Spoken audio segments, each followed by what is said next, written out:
Hello, everyone, and welcome. I'm Amanda Kurtz, Deputy Town Clerk, and I have a few statements for the record before we get started.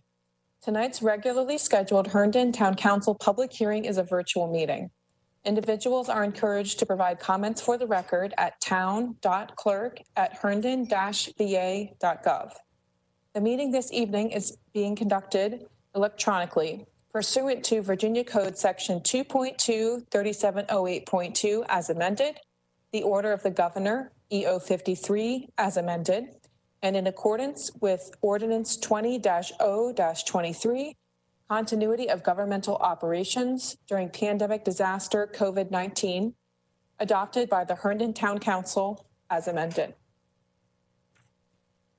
Proper notice of the electronic meeting was provided in accordance with Section 2.2-3708.2 of the Code of Virginia, along with information for viewing the meeting and submitting comments for the record.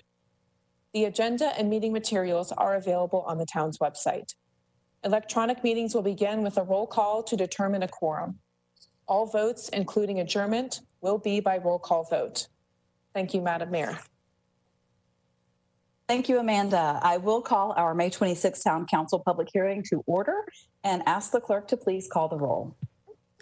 Town Manager Bill Ashton. Town Manager Bill Ashton is present. Town Attorney Lisa Yates. Town Attorney Lisa Yates is present. Vice Mayor Olem. Vice Mayor Olem is present. Councilmember Baker. Jennifer Baker, present. Councilmember DeLaguila. Councilmember DeLaguila, present. Councilmember DeCall. Councilmember DeCall, present. Councilmember Friedrichs. Councilmember Friedrichs, present. Councilmember McKenna.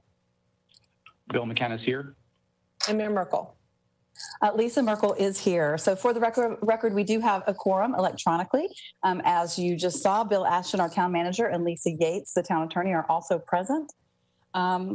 As usual, I'm going to ask everybody to physically raise your hand so that I can see if you have a comment. And when you're recognized by the chair, try to remember to state your name before providing comments. And I'll try to do it too. I know it's hard and a little awkward, but I appreciate everybody's trying to make this work. We do have two sets of minutes up for approval this evening. Is there a motion to approve the May 5th work session minutes?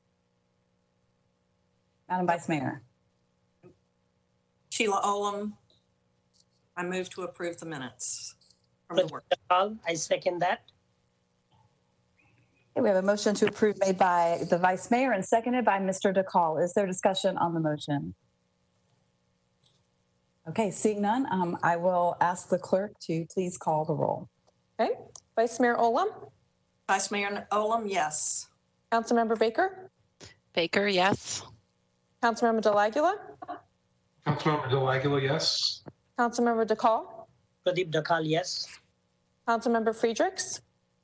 Councilmember Friedrichs, yes. Councilmember McKenna.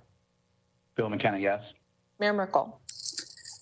Lisa Merkel, yes. That motion carries unanimously. And following that, is there a motion to approve our May 12th public hearing minutes? Anyone? Yes. Madam Mayor, Mayor Olem, yes, I move to approve the May 12th public hearing minutes. this is Pradeep DeCall, and I second that.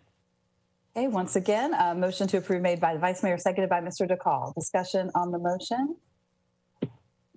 Okay, seeing none, I will call the question and ask the clerk to please call the roll. Vice Mayor Olem. Vice Mayor Olem, yes. Councilmember Baker. Baker, yes. Councilmember DeLaguila. Councilmember DeLaguila, yes. Councilmember DeCall. DeCall, yes. Councilmember Friedrichs. Councilmember Friedrichs, yes. Councilmember McKenna. Bill McKenna, yes. Mayor Merkel. Lisa Merkel, yes, that motion carries as well. I will move into comments right away, and we'll recognize our town manager, Bill Ashton, who will provide an update on the continuity of operations and matters related to the emergency. And I'm sure there is much to share this week, Mr. Ashton.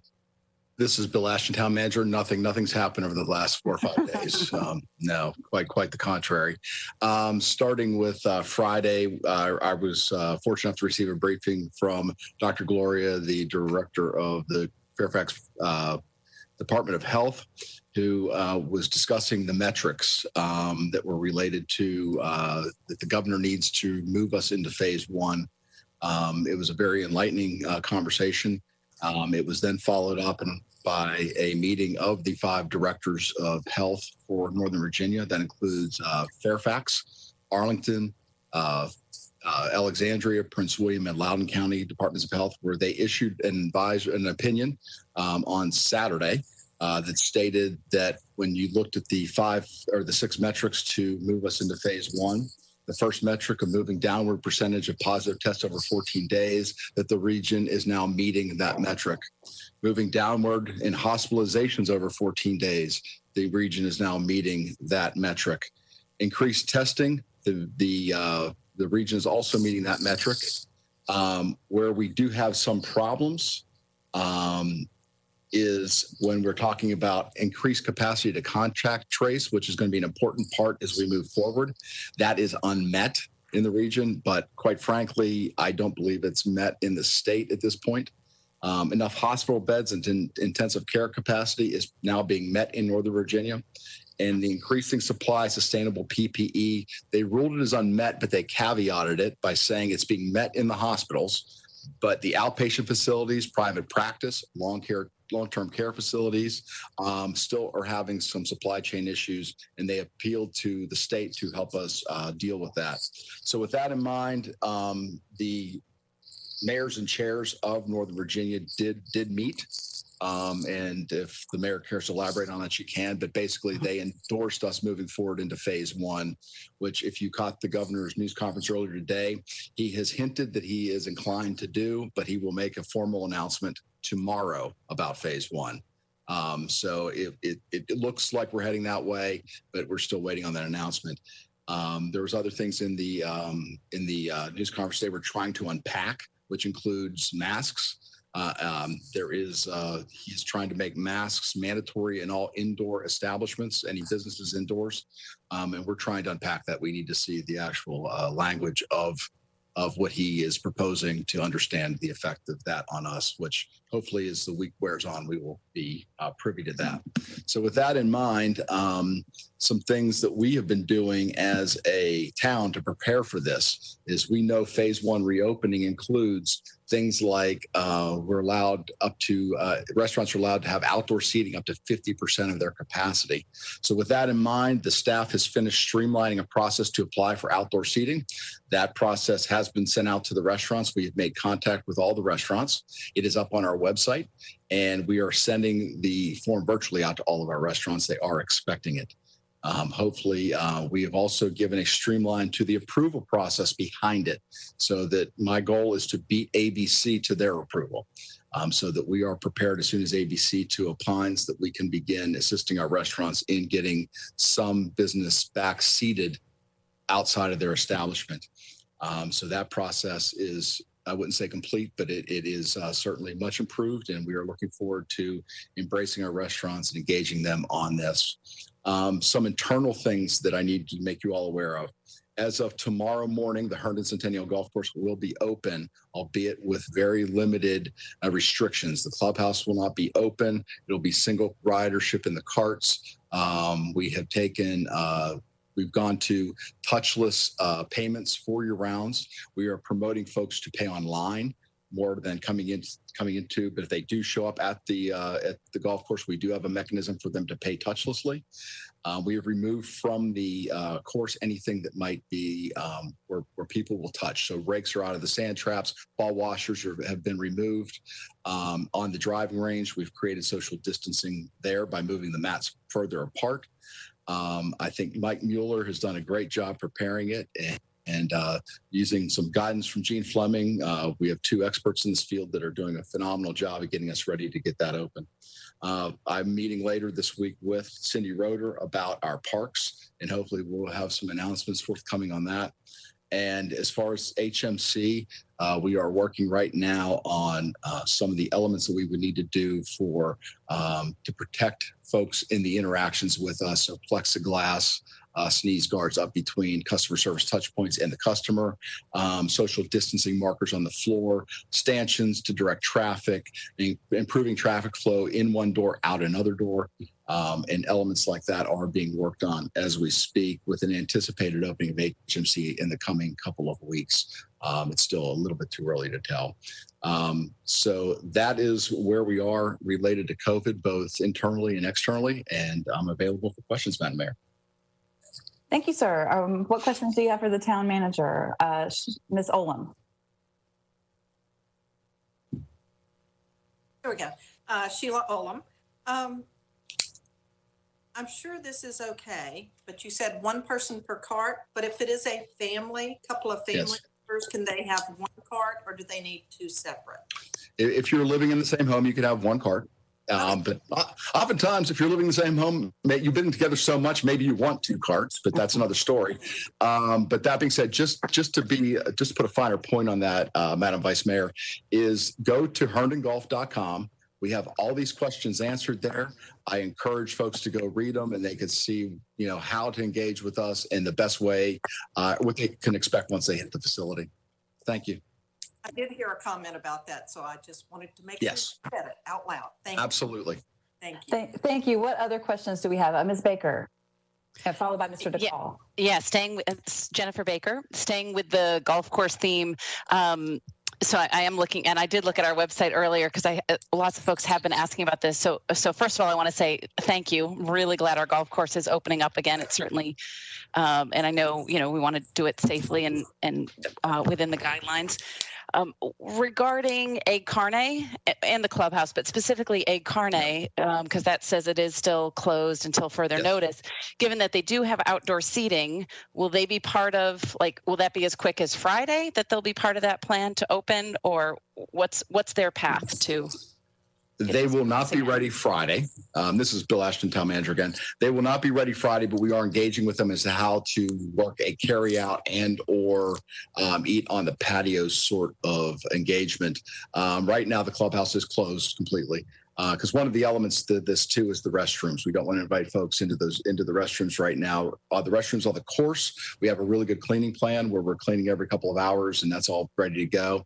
We need to address the restrooms in the clubhouse, and we also are working with the vendor themselves as about when they would be ready to go. So those will be forthcoming announcements as we slowly start rolling the reopening. Egg Carne will be certainly part of that. They're part of the family, so we will try to do that. And just to follow up on that then, with the restrooms, is that, so given that that's part of the issue of inviting folks in, then they, that those will potentially be open, is that our limitations that we're saying we don't feel like we can clean it to the standards we want to, or is that a state mandated limitation? No, that's an internal limitation that we don't feel we're where we need to be to get the quality that I think we need to have. And we're working on that, and we'll certainly address that. Okay. Thank you. Mm-hmm. Thank you. Mr. DeCall. Thank you, Madam Mayor. This is Council Member Pradeep DeCall. Mr. Town Manager, my question is regarding the outdoor sitting, especially outdoor sitting and selling alcohol. So can they do that using their existing ABC license, or do they have to get some kind of exception, or it is not practical or applicable right now? What's going on with that? Because I saw a few questions coming and people asking this question, so I just wanted to make sure. Okay, I'm sorry to say you broke up for me right at the point, at the crux of the question. So could you please repeat it? Sure. So my question was for outdoor sitting and selling alcohol. So do they have to apply? Can they just use their existing ABC license to do that? Do they have to apply some kind of exception for that, or is it not applicable at this time, selling alcohol outdoor? So their current ABC license, if they have current outdoor seating and a current outdoor ABC license for that seating, they are covered right now. They don't have to do anything. If they have outdoor seating with no ABC license, they have to go to ABC and get a license to be allowed to serve alcohol out there. If they have no outdoor seating right now, but they are interested in it, then they need to do two things. One is to pursue the ABC license through ABC and then pursue the permit through us. So depending on whether it's on public space, private space, and then depending on what type of public space it is, there are certain things certain metrics they have to hit in the application process. And that's all explained on that form. So it's in one place, they just check a box, and then if this, then these things apply. If that, then these things apply. And so if they would certainly need, if they don't have an outdoor ABC license, they need to pursue that. That being said, from my understanding, ABC is looking at these things very liberally, and they are trying to help these restaurants the best they can. Awesome. Thank you. Thank you for clarifying that, Mr. Town. Yes, certainly. Thank you. Are there other questions for the town manager? Yes, Mr. DeLaguila. Thank you, Madam Mayor. This is Councilmember DeLaguila. Bill, thanks for that update. Regarding the governor's announcement, you said yes, tomorrow, phase one. Is he announcing the details of phase one, or is he announcing we're actively in phase one tomorrow? I wasn't clear on that. Okay, so the announcement is based on his executive order to keep us in phase 0, which Northern Virginia, Accomack County, and the city of Richmond were all kept in phase 0 when he issued an executive order lifting phase 0 for the rest of the state. And so that has a sunset of midnight Thursday. Now, he can make decisions to continue or to allow it to sunset. Right now, he is hinting that Northern Virginia is in better position. Accomack County is looking better. I think one of the holdups behind him waiting 24 hours was Richmond. He talked in his news conference a few times about how he's in contact with the Richmond mayor about their situations, and they may want to modify their phase 1.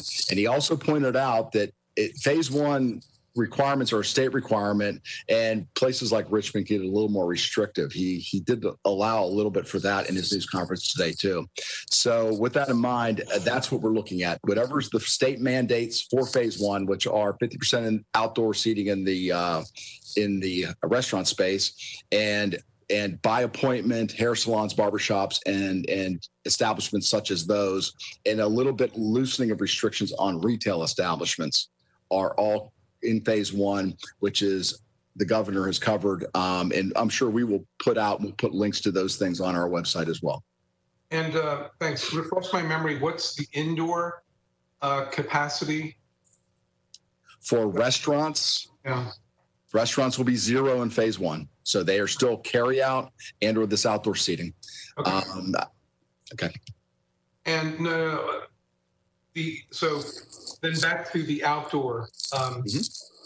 If they have a current ABC license for outdoor, can they increase that relatively easily? Are there any restrictions there if they want to? Okay, my capacity isn't 50% because it's too small, right. So I need more square footage to meet the 50% capacity. Right. So at that point, I would suggest that they need to grab the application form for us to assist them in getting the additional capacity. So if they have a current outdoor seating structure, they're permitted to that level. Get the form filled out. We'll help get them further. Yes, they can operate currently. They can operate in their current space, but if they wanted to push beyond, we would need an additional permit request.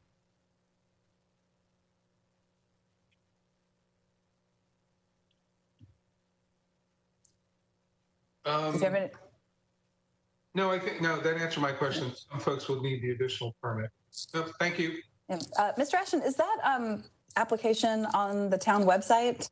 It went up today, Madam Mayor. Okay, so we should be able to access that to look at Yes. the details of it. Okay, awesome. Yes. Thank you. And it's also going to go out in our next, we held up the onboard newsletter, which goes out to businesses for a day because the governor didn't officially announce. We're waiting for the official announcement, and it'll be included in the onboard newsletter, which they will receive a day after tomorrow. Okay, perfect. Who else has questions for the town manager? Anyone that hasn't spoken already? Ms. Friedrichs. This is Ms. Friedrich speaking.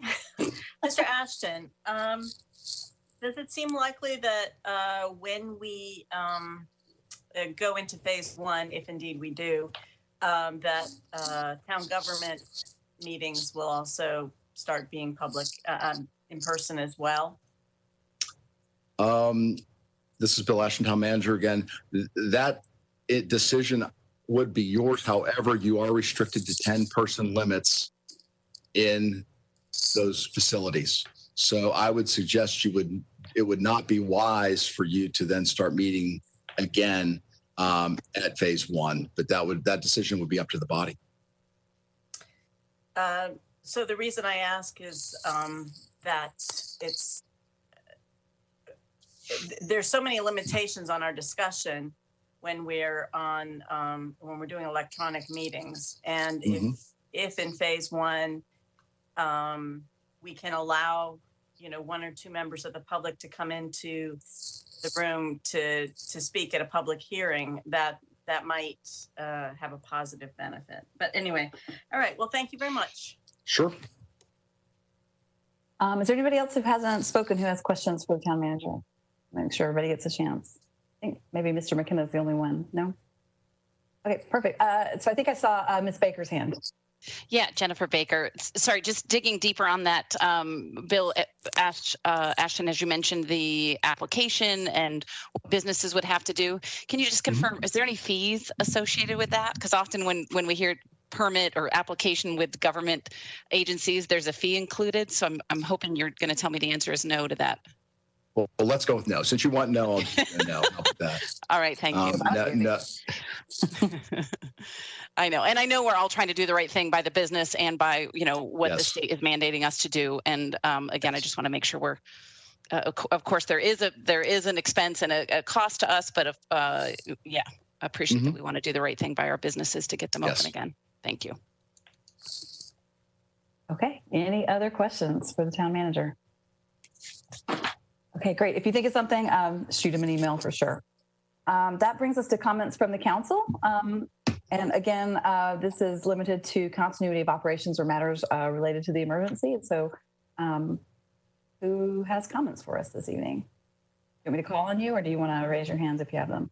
Okay. All right. Who has comments for us? Saw somebody. Ms. Friedrichs. Hi.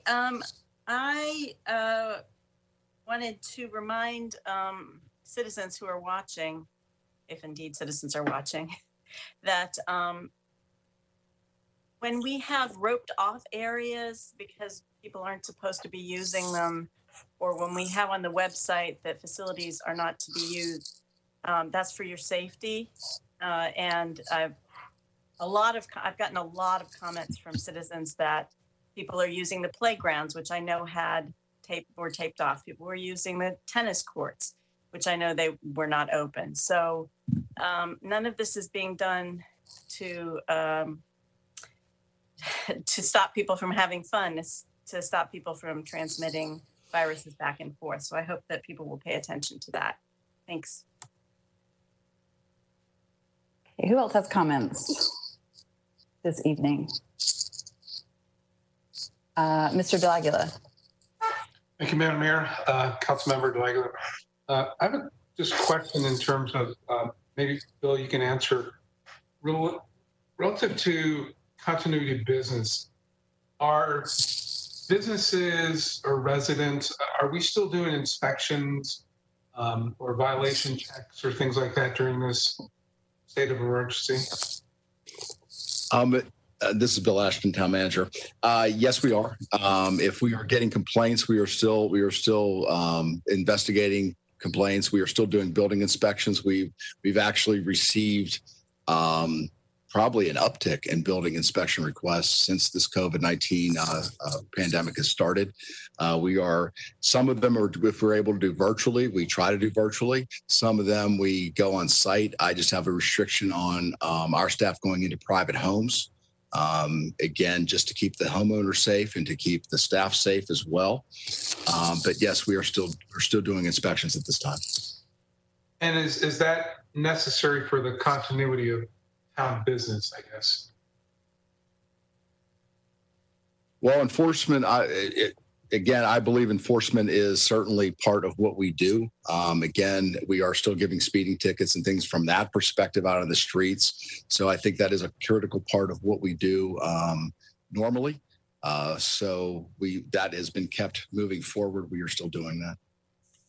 So I guess I get the safety part, right? Mm-hmm. I mean, obviously we don't want people driving recklessly through town, but if business puts out a sandwich board or something, I mean, that seems to me a little bit outside the bounds of continuity of business. I mean, why would we be inspecting businesses?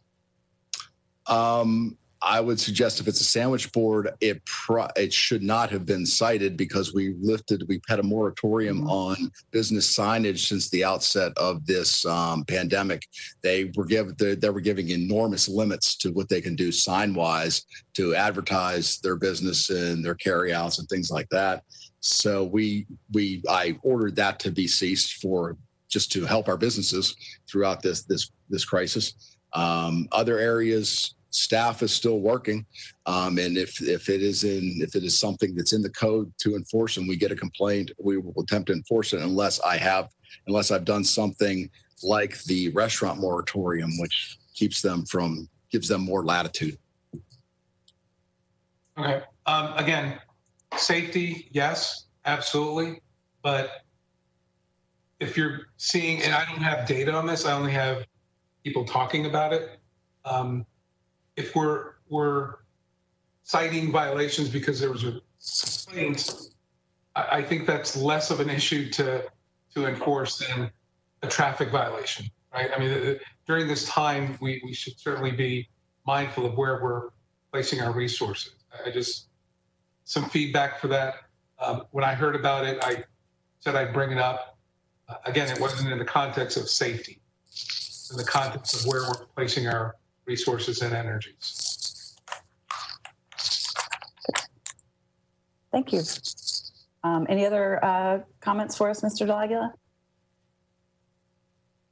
No? Thank you, Madam Mayor. All right, thanks. Who else has comments this evening? Madam Vice Mayor? Yes. Thank you. This is Vice Mayor Olem. Just wanted to say, I think that Post, I hope I get this right, 184 did an excellent job of downsizing the flag so that they could put up an avenue of flags and be socially distanced, because it usually takes them 2 or 3 people to put up each of those big, beautiful casket flags that they normally put up. But it looked really nice. It was small, but it looked really nice. And so I'd like to say kudos to them for getting that done.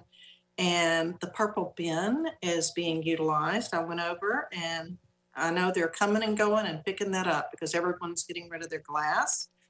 And I've noticed that the Sprouts Mom Center have put out lots of open for business signs over there. So they're trying to make sure everyone knows they're open. So I thought that was really nice to see that everybody's trying to rev up business to come to their establishments that are open. And that's it. Thank you. Thank you. Any other comments from council this evening? Anybody? No? Okay, thanks. I did want, IT alerted me that there are 39 participants on the call tonight, not counting us as panelists. A lot of that, I believe, is town staff, but we do have some members of the public. And then we are also being broadcast live on HCTV. So hopefully people are out there watching. And I just wanted to thank those of you that I heard from yesterday when I was asking for some collaboration on that letter that went to the governor from the mayors and chairs. I've been in pretty close contact with Chairman McKay and the mayor of Vienna, Lori Duraco. We're trying to make sure that we are messaging similarly and so that it's not confusing across the county. And the couple other clarifications I was going to mention, the town manager already talked about with the PPE and the contact tracing. So I appreciate your support on participating in that letter. If there are no other comments, we will move right into our public hearings. We do have several public hearings tonight, and I'll outline the process for participation on the WebEx, especially since we have so many attendees tonight. At the appropriate time, I will ask those wishing to address the council on the public hearing item if they will click the hand icon on their WebEx, and there's a graphic right now that outlines what you should look for. During the comments, during the comments portion of the public hearings, instructions for participation will be posted on the screen just like they are now. This is also posted in the agendas and minutes page on the town website if you want to access that separately on a tablet or on a computer.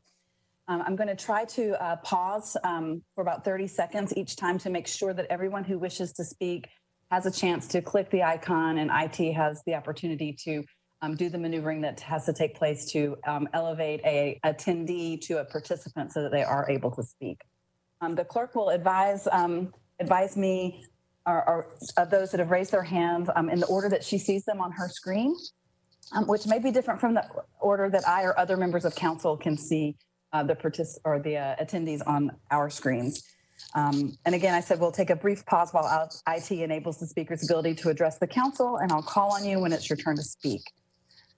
If there is a member of the public who wishes to address the council and the clerk or IT staff see that there are some technical issues happening, the clerk's office will contact you to add your comments to the record and to see what assistance can be provided. But so far we have not run into that. So hopefully tonight will be the same. If you have any issues or questions about this process, please don't hesitate to contact us. And with that, I will move right into our public hearings. I know that was a lot of information, and to the public, I will remind you of that process when we get to actual comments.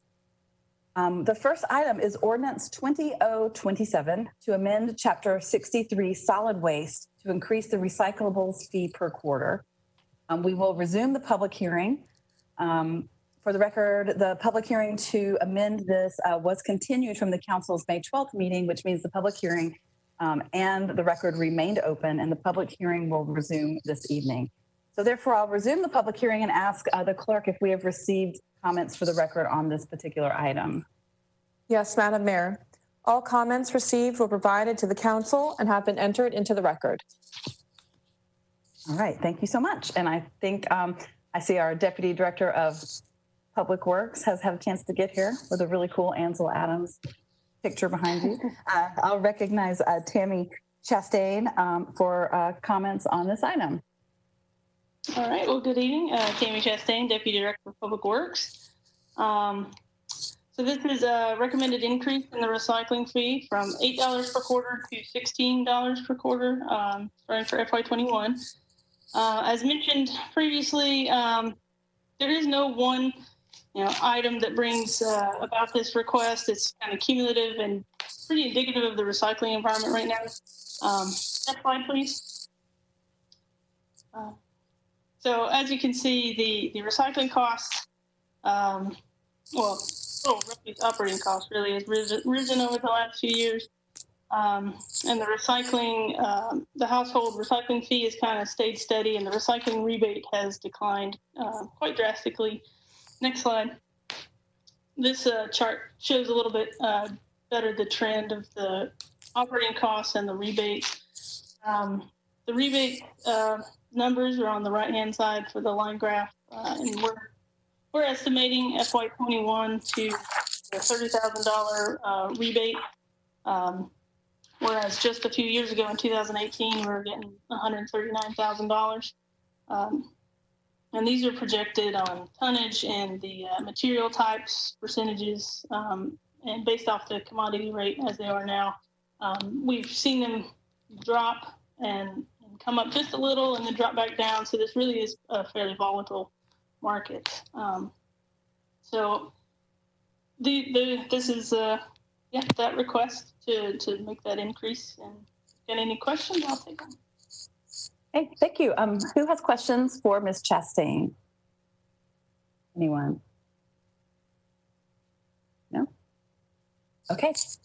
Mr. D'Aguila. Thank you, Madam Mayor. This is Councilmember D'Aguila. Thank you for that, Tammy.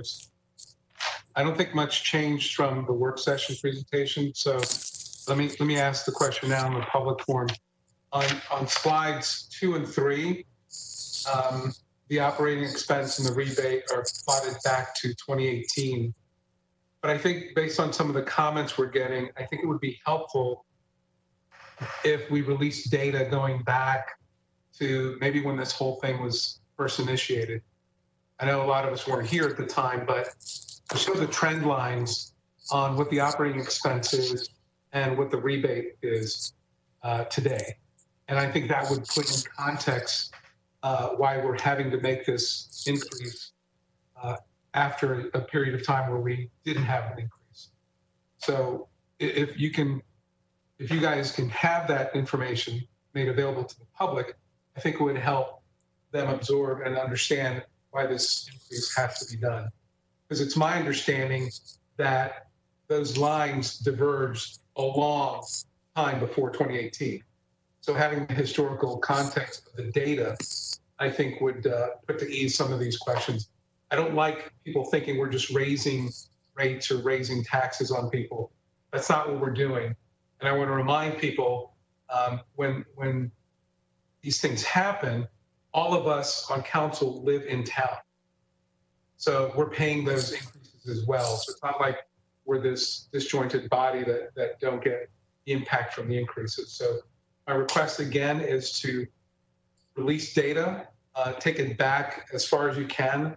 2018 is a good reference point, but it would help us communicate and have some proof, a foundation for why these increases need to happen. Madam Mayor, if I may. Please. Thank you, Mr. DeLaguila. That's a great suggestion. I have a meeting first thing in the morning with Ann Curtis, our communications officer, and I will certainly bring this up to her and we'll make that happen. Thank you. Thank you. Other questions? Mr. DeCall, followed by Ms. Friedrichs. Remember, this is a time for questions. Thank you, Madam Mayor. Just have one question, even though we discussed that during the work session, but this is a public hearing. I just wanted to bring that up. And just adding to what Councilmember De La Guela said, I just want to ask Tammy or somebody just to give us idea, especially with the increasing operating cost and decreasing rebate right now. And with that, $8 per quarter, our existing fee, how much of the operating cost has been offset by the rebate as well as the fees? And when we go to $16, which is a 100% increase, how much of the operating expense or operating cost will be offset by the $16 per quarter plus whatever rebate we are receiving right now? I think that will also put some light to the viewers as to where we stand in terms of operating cost as well as the revenue we can generate from rebate as well as the fees. Okay. Sorry. So I think if you go to slide number 2, that kind of gives you an idea of the offsets. I'll wait for Jessica to pull that up.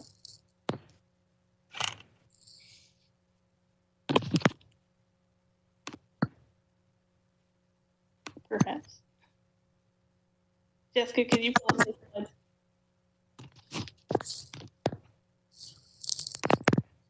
But essentially, at least so you understand the recycling fee at the number of households would raise from about $163,000 a year to $326,000. So the little gray section on the FY21 with the star, that is the one that shows the increase of $16, whereas the other one would, if it were to stay the same, at $8 per quarter.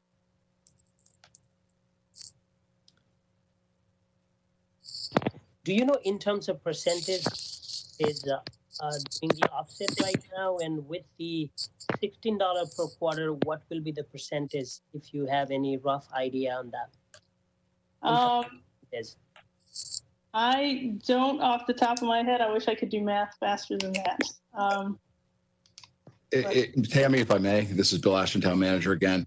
Referring back to the white paper I did for council a few weeks back, if we raised it to $16, it would put it at 20% recovery of the overall cost of the refuse and recycling program. The reason why we chose that number to analyze is because when I went back to 1992 to look at this question, I could only get the annual cost of refuse and recycling together in 1992, and the fee when adopted at that point was set at 20% recovery. It was since brought back, and it had been depressed under 20%, down in the low single digits, 5-6%, until 2019, where we moved it up to 10%. And then this is a proposal to set it back to the 20% that was originally envisioned in 1992. Does that answer your question? It does some extent.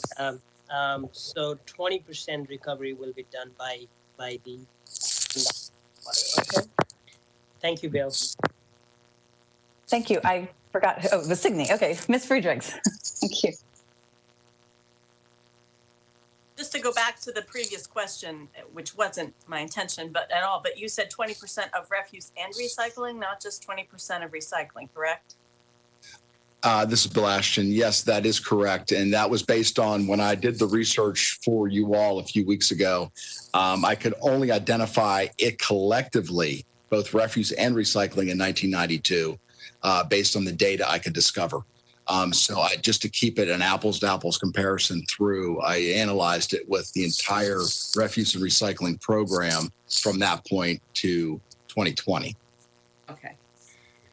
So one of the letters that we received from a constituent asked if we would be doubling this again shortly. And obviously, my assumption, at least, is that, we're doing this because of a kind of a confluence of issues going on. But Tammy, you said that this was a very volatile market.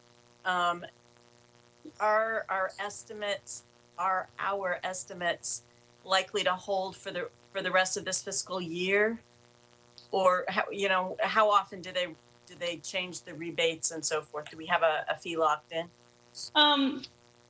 Well, I would say that it is a commodity, so it's a market driven. And of course, they try to sell and get the highest amount that they can for the product, and the cleaner the product, the more money you get for it. And I would say, when I say drastically, it's been over time, and it's been a couple of years. But we're seeing, changes of $10 per ton in a month, $5 to anywhere in that type of a change of essentially, $10 less per month for one particular type of material. So I think we're fairly close, but really, I don't know. Glass dropped off a couple years ago. Mixed paper right now is not getting a lot of money.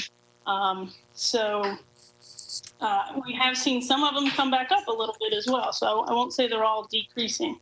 But that, we keep an eye on it. We get reports monthly to kind of see where it's going, and hope not to have to do this. At one point in the past, the amount actually went down. What the council voted on was to decrease the recycling fee. Love to see that, but I don't know what's going to happen. We continue to educate ourselves to see what is going on with the Chinese sword and everything, and the recycling. So I don't know where we'll be. We will keep an eye on it, as we do every year, and update. We look at it monthly to tell you the truth, just to see where we're at, and what's going on with I don't know if that answered your question. It does. Thank you. It reinforces that it's very volatile. And of course, the question that the constituent asked, we don't have to raise and lower the fees based on the cost, but it seems realistic to do so. Anyway, I do appreciate it. Thank you, Tammy. Sure. Thank you. Any other questions for Ms. Chastain? Is there anyone who hasn't spoken who would like to ask a question? Okay, Mr. De Aguila. Thank you, Madam Mayor. It's Councilmember Aguila. Tammy, and just for the record, so anyone listening or wanting to hear this, when were the past increases implemented? Granted, I know there was one recently, but prior to that, how long had it been since rates were touched? Do you have that available? I had it available probably. I mean, we're not raising them every year, right? No, we're not.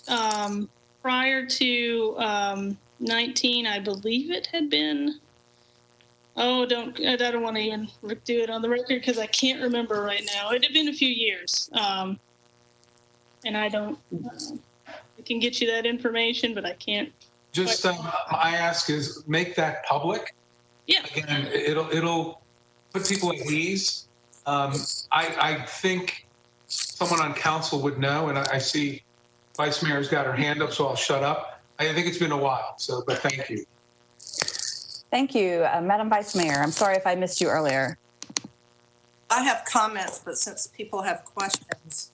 Yeah, this is a time for questions. Town Manager, this is Councilmember Olam. Mr. Town Manager, I do keep your notes. Thank you for this white paper.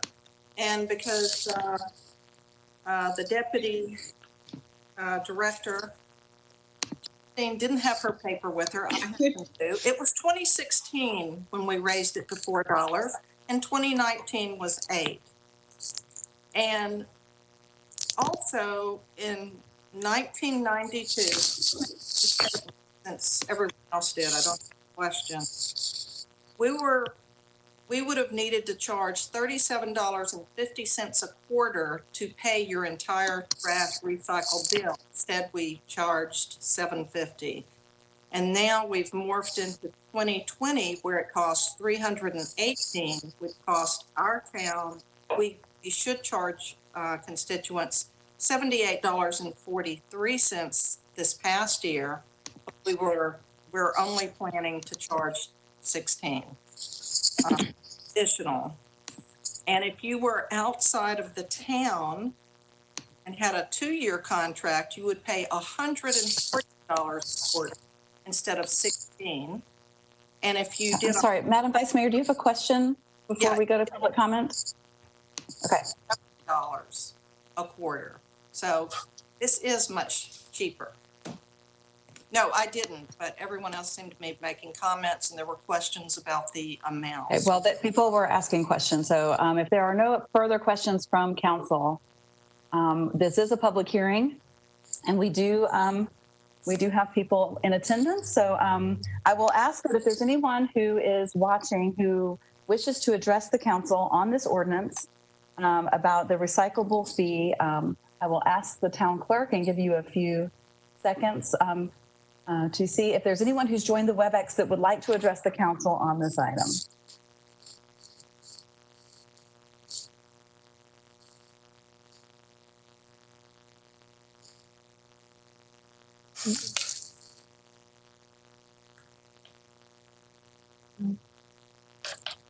Just giving a few more seconds here. Yes, I don't want to rush you. Make sure everyone has a chance.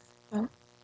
So if there's anyone who wishes to speak, you can click your hand icon as the directions on the screen show. Yeah, no, Madam Mayor, I do not see anybody raising their hand. Okay, thank you very much. So since there are no speakers, I will ask once again, since we haven't had a few more seconds go by, no speakers have raised their hand, correct? Ms. Kurtz? Refresh. No. Thank you. I just wanted to verify. So seeing no speakers, I will close the public hearing and move to council level for discussion and action. Is there a motion? Madam Vice Mayor. Yes, Sheila Olam. Madam Mayor, I move ordinance 20-27 approval. Is there a second? Jennifer Baker, I'll second that. Okay. We have a motion to approve made by the Vice Mayor and seconded by Councilmember Baker. Discussion on the motion. Anyone? Ms. Vice Mayor. Yes, Vice Mayor Olam. And in light of the fact that things are going up, trash in 90 to 150 annually per household, it is now 313 annually. So $16 a quarter is substantially less than a $78 charge that we would need to charge to get 100% of that back. So compared to what we would get outside the town, we are still getting a great value for our buck here in the town of Herndon. Thank you. Thank you. More discussion on the motion. Anyone? This is the time for comments. Any further discussion? Okay, Mr. Delagula. Thank you, Madam Mayor. This is Councilmember Delagula. I'd just like to beat the dead horse. I think it would help people if they had the historical data to show how over time, and I wrote down what the Vice Mayor mentioned. Back in '92, the fee was considerably higher than it was lowered. I don't know why it was lowered. I don't know because I don't have the data. But if I could see the data, I would certainly be able to explain it to people that the either the divergence or conversions of the operating expense versus the rebate called for someone to make a decision to cut the fee or lower the fee. But if the fee had remained the same, where would we be today? And I think we need that historical data. And I think the residents would certainly like to see that data so they can understand where these increases are coming from. So thank you. I'm going to support this, by the way. Thank you. Further discussion. Mr. DeCall. Madam Mayor, at this time, I feel like now it's a time to proactively look or seek for other alternative for recycle, because the rebate is going down and the fees are increasing, the cost is increasing, and obviously, you know, with that $16, it's just covering 20%. So it's enormous amount of money that has to be recovered. So I think it's time for us to proactively seek for other alternative, maybe, you know, other private companies, private public, you know, partnership, or maybe other local jurisdiction, you know, what they are doing and collaborating with them. I think it's time to proactively seek other alternative to take care of these recycles. I know China is increasing fees on recycle, and there is no other option we can do than increase fees. But at the same time, I think this is time to proactively. I don't have a solution, but I ask the town staff and everybody to start looking for other kind of solution as well on this one. Okay, thank you. I have to respectfully disagree with the previous comments. Ms. Olam just outlined how expensive it is to use private services, and we've spoken about this at length. Picking up trash and recycling is a taxpayer benefit service that we provide as part of your taxes that you pay. And at $16 a quarter, that comes out to $64 a year, which is about $1.23 a week for recycling. And I think we'd be hard pressed to find a better option, and something that isn't directly related to the fees that we're discussing tonight are the men and women of DPW who are performing this service. And I think the Vice Mayor will agree with me, and everyone else too, but she's DPW cheerleader. So they not only pick up our trash and recycling, they are plowing our snow, they're showing up on water mains break, there are CDL drivers, and so there's more that goes into it than just the fee. I do agree that being proactive going forward, this probably should have been looked at over the years. I don't know why it was decreased in 1992 or whenever it was. I do know we did have previous councils that were always looking for ways to cut tax rates and and service charges and things like that whenever they could. And I'm not going to try to second guess previous councils, but we are here to try and solve the situation that we're in today. And while this does look like a huge increase to go from $8 to $16 a quarter, I still think it's as the Vice Mayor said, a good bargain for what we're getting. Did you want to elaborate on that? And then I will call the question, Madam Vice Mayor. Yes, this is Vice Mayor Olam. You just opened the door when you said that they plowed our streets. And guess who's going to be taking those big Jersey walls out so that our restaurants will be able to be outside? Yeah. DPW. So another piece of work on their plate, even during this time. And because we are trying to help our businesses. and it's on the backs of DPW, the heroes of town. Thank you. All right. Well, with that, I will ask the clerk to please call the roll. And I forgot to mention at the beginning of this meeting that all of our votes during the virtual public hearings have to take place by roll call. So I will ask the clerk to please call the roll. Thank you. Yes. Vice Mayor Olem, Yes. Councilmember Baker, Councilmember Baker, yes. Councilmember Delagula, Councilmember Delagula, yes. Councilmember DeCall, Councilmember Sakal, yes. Councilmember Friedrichs, Councilmember Friedrichs, yes. Councilmember McKenna, Bill McKenna, yes. Mayor Merkel. Lisa Merkel, yes, that motion carries. Thank you, guys. So the next three items are related to the proposed fiscal 2021 budget. For information, the town manager developed the proposed budget prior to COVID-19 and provided it to the town council and the public by April 1st, as per state law. As you know, during that time period, COVID-19 became an issue. The town council and town manager delayed the council budget hearings from April to May this year. The town manager provided a bridge document on May 1st to update the proposed budget to accommodate the new fiscal realities that are imposed by COVID-19, and that is available on the town's website. I don't believe it is in Granicus, but it's easily accessible on the town website if you go under the budget. For the record, the public hearings on these items related to this budget were continued from May 12th. May 12th public hearing, which means the public hearing and the record has remained open. So I will resume the public hearings on Ordinance 20028, the tax levy ordinance, Resolution 20G16, which is the fiscal planning resolution, and Ordinance 20029, appropriation ordinance. And at this time, I will ask the clerk if we have received comments for the record on the budget items, all three different items. Yes, Madam Mayor. All comments received were provided to the council and they have been entered into the record. Thank you. And I did see that an additional comment came in just under the wire a little after 6 p.m. From one of our residents, and it has been entered into the record as well. It should be in everyone's email. So before we get started, I'll ask the clerk to enter into the record all the signed transactional disclosure declarations that have been received pursuant to sections 2.23112B23 and 2.23115G of the Code of Virginia. Ms. Kurtz. Thank you, Madam Mayor.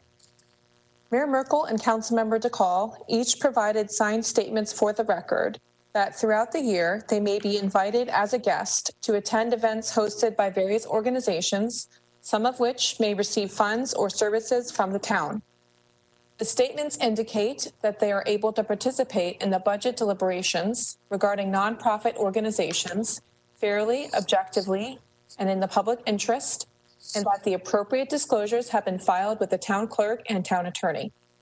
And Vice Mayor Olem and Council Members Baker, Del Aguila, Friedrichs, and McKenna each provided signed statements for the record that they are unpaid volunteers for various organizations in the community, some of which may receive funds or services from the town. Throughout the year, they may be invited to attend events hosted by these organizations as guests. The statements indicate that they are able to participate in the budget deliberations regarding nonprofit organizations fairly, objectively, and in the public interest, and that the appropriate disclosures have been filed with the town clerk and the town attorney. Thank you, Amanda. I know I'm talking a lot, but I'm going to outline the budget process, especially for our residents who are watching at home. The council will hold a separate public hearing on the tax levy, which is the first item. This requires a 2/3 vote of council, which is 5. And then we will hold concurrent public hearings followed by separate action on the last two items with the budget, the fiscal planning resolution, which requires a majority of those present and voting, which is 4, and the appropriation ordinance, which requires a majority of council, which of course is 4. At the end of each public hearing, I will ask for a motion, followed by council discussion and votes by roll call.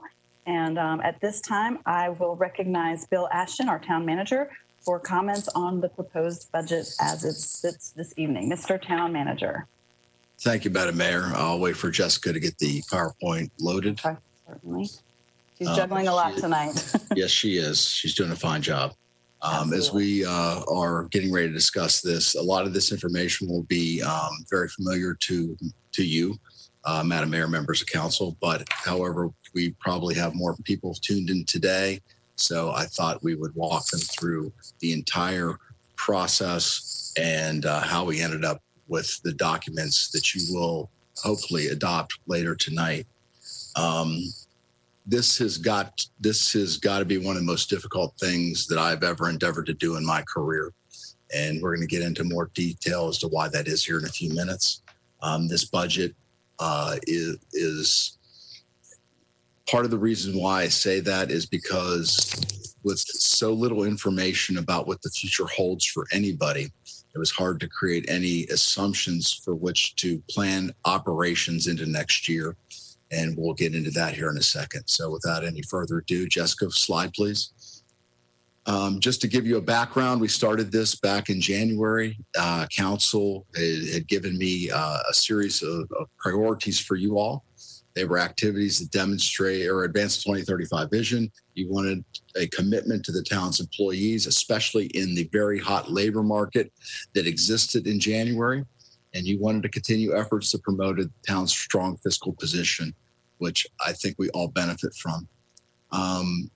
Even though we started this with you in January, our department heads were in November and December beginning to put together what they believed would be the objectives for next year. And they started putting together the costs associated with them and putting their budgets together.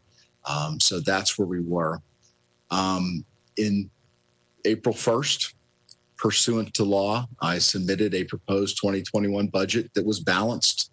It was the fruits of those many months of analysis, and it was with consultation with y'all individually, as well as several work sessions and public hearings eliciting comments where we discussed it.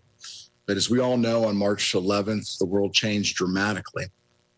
It ushered in an economic model we are still having problems getting our hands around. And I suspect we'll have problems getting our hands around for many years into the future, for at least many months into the future, if not many years moving forward. The effects on revenue, we don't know. We have some data. We have more data than we did when we talked about this a month ago, but it's still incomplete data sets as to how our economic revenue situation will look. We don't know the duration of the shutdown. Again, we suspect we'll be into phase one, hopefully by the end of the week. What does that mean? What does that mean to revenues? When do we go to phase two, and what will that mean to revenues? Phase three, what will that mean to revenues? When will we recover? We don't know. These are all unknowns. As a matter of fact, you get rosy pictures from one set of economists, and you get even more dire pictures from another. So it's truly an unknown as we move forward. Slide, please. So right out of the gate on March 11th, it was probably within a day or two, we realized where we were and where we were heading. You could see it easily coming. So we enacted several measures immediately. That included personnel actions where we froze hiring, we froze recruitment, we froze overtime for anybody except public safety personnel. We froze travel and training. We capped O&M expenditures, and P card limitations were placed on all P cards. They were brought down from where they were previously down to $150. In some cases, we removed them from the employees just to make sure we could keep that level of fiscal discipline. From capital perspective, we suspended all capital expenditures that were not directly related to grant-funded projects. Those would be the projects we talked about, like the bus bays in Van Buren Street, Center at Eldon Street, the downtown environmental remediation. Those are all grant-driven exercises, and we continued forward with those.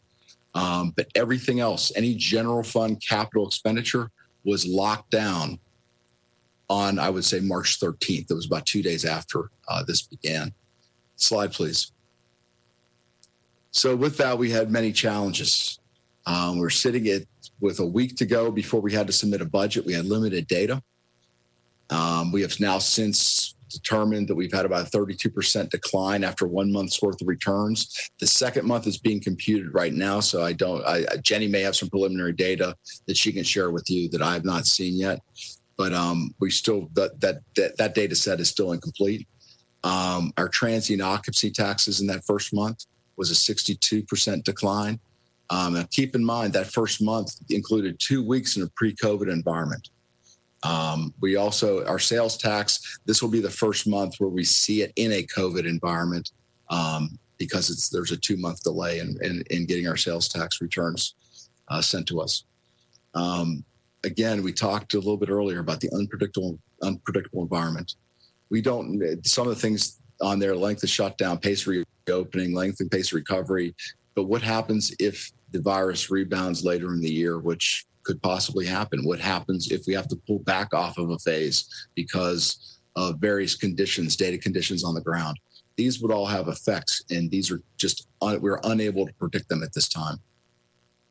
We also have potential secondary revenues. I talked a lot about the excise taxes, the meals tax, the transient lodging, and the sales tax, but this is certainly going to affect our business professional occupational licensing taxes. We've already talked about 2 of the sectors that have seen a significant decline that also pay BPOL. We're going to see a reduction in BPOL there. Commercial real estate. What is the fact that what storefronts aren't going to make it to where vacancies are going to create a commercial real estate problem? Where, when people are telecommuting, businesses that when they come out of this, are they going to realize that they can survive telecommuting? And they downsize their physical footprint here in town. So what's it going to do to the commercial real estate market moving forward? A great unknown, but that is another shoe to drop. And also we have a residential real estate question out there. As you see additional loans and forbearance each day, every time you pick up a financial journal, you are reading about more and more homes or more homeowners that are asking their lenders for forbearance of their loan during this crisis. What's that going to mean to the real estate market moving forward? These are all questions that we are still too early to tell. So we don't know, we don't have the data to look at how bad this could possibly be. Slide, please.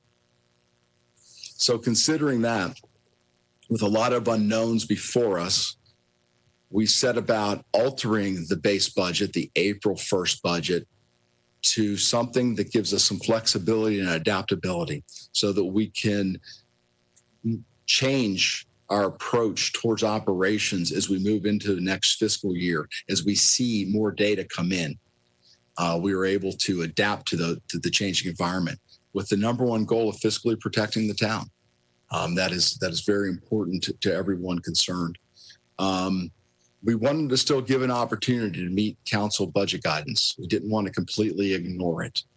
So we needed to craft a way that allowed us to still pay honor to what you believe our priorities ought to be, while at the same time giving us the flexibility and adaptability to survive this great unknown.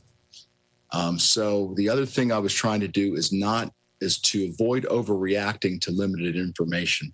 So rather than get decisively engaged on small data sets, I didn't want to do that. I wanted to make sure our reaction was measured and surgical based on what the conditions were telling us, and not try to overreact to it and potentially put us in a position to where we lose that flexibility we talked about earlier. I also didn't want to do these decisive actions before warranted. If a decisive action is warranted, we wanted to wait until we knew it was warranted before we engaged in that.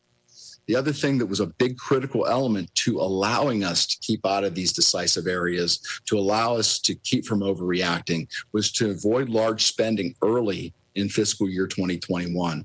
This was critical to husband our resources in a way to where we could control and meet the changing demands in a very surgical way moving forward. If we go out and spend considerably in July and August, that means that those resources will not be available if we need them later in the year because of things like we fail to meet revenue projections and all of a sudden we have to roll back. Those things would not be available to us if we'd already spent them.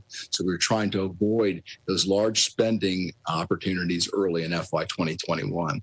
So in essence, we were looking for more data, more analysis, and we needed more time. So we needed to fashion a plan that allowed us to have more time for these things. Slide, please.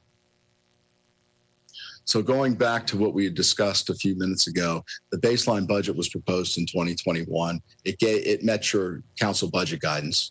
That we crafted it to what you asked me to do. In step two, it was on May 1st, 2020, I proposed an amendment. This proposed amendment, which we'll talk about in a second, pulled back from some decisive actions before warranted. It also avoided large spending early in FY 2021. So what we did is we removed all pay increases for staff.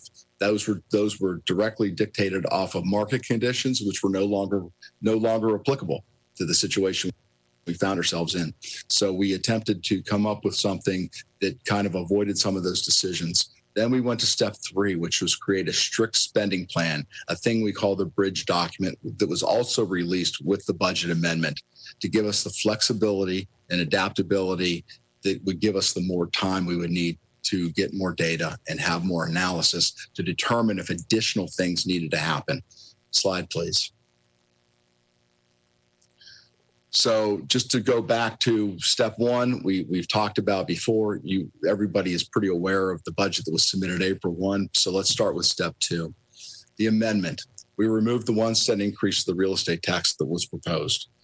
We also removed about $100,000 in our B-poll projections. Now, some would say that's not enough. However, historically, we under budget B-poll by somewhere between $800,000 and $900,000, and that generally pays for capital expenditures when we come in over. B-poll, historically, as we've talked about, is a very volatile tax, and so we don't like to budget it to the precise level we think it's going to hit because it may flip one way or the other. So we always attempt to under budget that by design. So by adding another $100,000 is just to open up the gap that much more from what B-poll is. We removed all the pay increases for staff. We removed another $56,000 in general fund contingency. You would think that that is the antithesis of flexibility, but quite frankly, the entire budget is contingency based right now. So there is no need for a contingency built in. The budget itself is contingency, and we'll talk about that here in a second. So with that, we reset the base budget back to $38 million, roughly. It's in your material exactly what that number is. With this budget amendment, slide please. So looking at what we're looking at, $38.8 million. This is how the revenue is projected by just removing the penny off the real estate tax and letting it pause. Slide, please. And expenditures, we have to issue a balanced budget. This is what the expenditures looked like at $38.8 million with the amendment. Slide, please. But the problem is the assumptions. Those revenue assumptions are wrong, but we don't have enough data to correct them right now. So what am I saying? Limited data. At the time when we crafted this on May 1, we only had a half month's worth of data on the two major excise taxes. We had no sales tax data, and still we were living in that same unpredictable environment that we talked about, and we didn't know when we would see some of these revenues manifest. As a matter of fact, as Jenny and I talk all the time, we talk about the 2 Ds, the deferred versus the disappeared revenues. And what that means is you have people that are struggling right now and they're not paying, but they will pay at some point. Now, the goal is to make sure that it stays deferred and it doesn't ultimately disappear. So these are issues that we have to deal with in this unpredictable environment. And also going back to the secondary effects that we talked about a few minutes ago. Slide, please. So once we start delving more deeply into what could be happening with those revenues, we start looking at some data that we were receiving out of Old Dominion University on where their economists and where their public administration folks were thinking the state's the state's meals tax and the state's transient lodging taxes are going to go. Looking at some of the data we have, And we'll talk about some of the assumptions we made for this data. All of a sudden, when we start adjusting for these things and where we think it potentially could go, we are looking at a potential budget of $33.3 million. This includes a 38, what you're seeing in there, 38% of the total is made up in real property taxes. We're assuming the property taxes certainly hold through the first billing, which will happen in August. We don't know what they're going to be in December. But again, this real estate historically is a lagging indicator. It will manifest, but it may not manifest this year, but we may see some decreases in future years. Other local taxes making up 30.9% of our budget. If you looked at some of the data, and we're going to get into that in more detail in a second, we're looking at a $3.8 million reduction in those other local taxes. The other area where I think is important to look at is charges for service. These are things like Parks and Rec user fees are a big one. We're looking at a $1.5 million hit in that area. So if you can slide, please. So let's drill down a little bit more on this. We're looking at a meals tax reduction of probably, we're estimating, and this is in the aggregate, 75% reduction for 2 quarters in the next fiscal year. This would be restaurants that don't make it, that we hope do, but may not. This includes the reduction in seating, social distancing, and those that do, extended periods of time in July that we may be in phase 2 with reduced restaurant usage. So overall, we're looking at we're estimating about a 50% reduction in meals tax next year. That's a $1.7 million hit. Transient lodging, we think is going to be worse.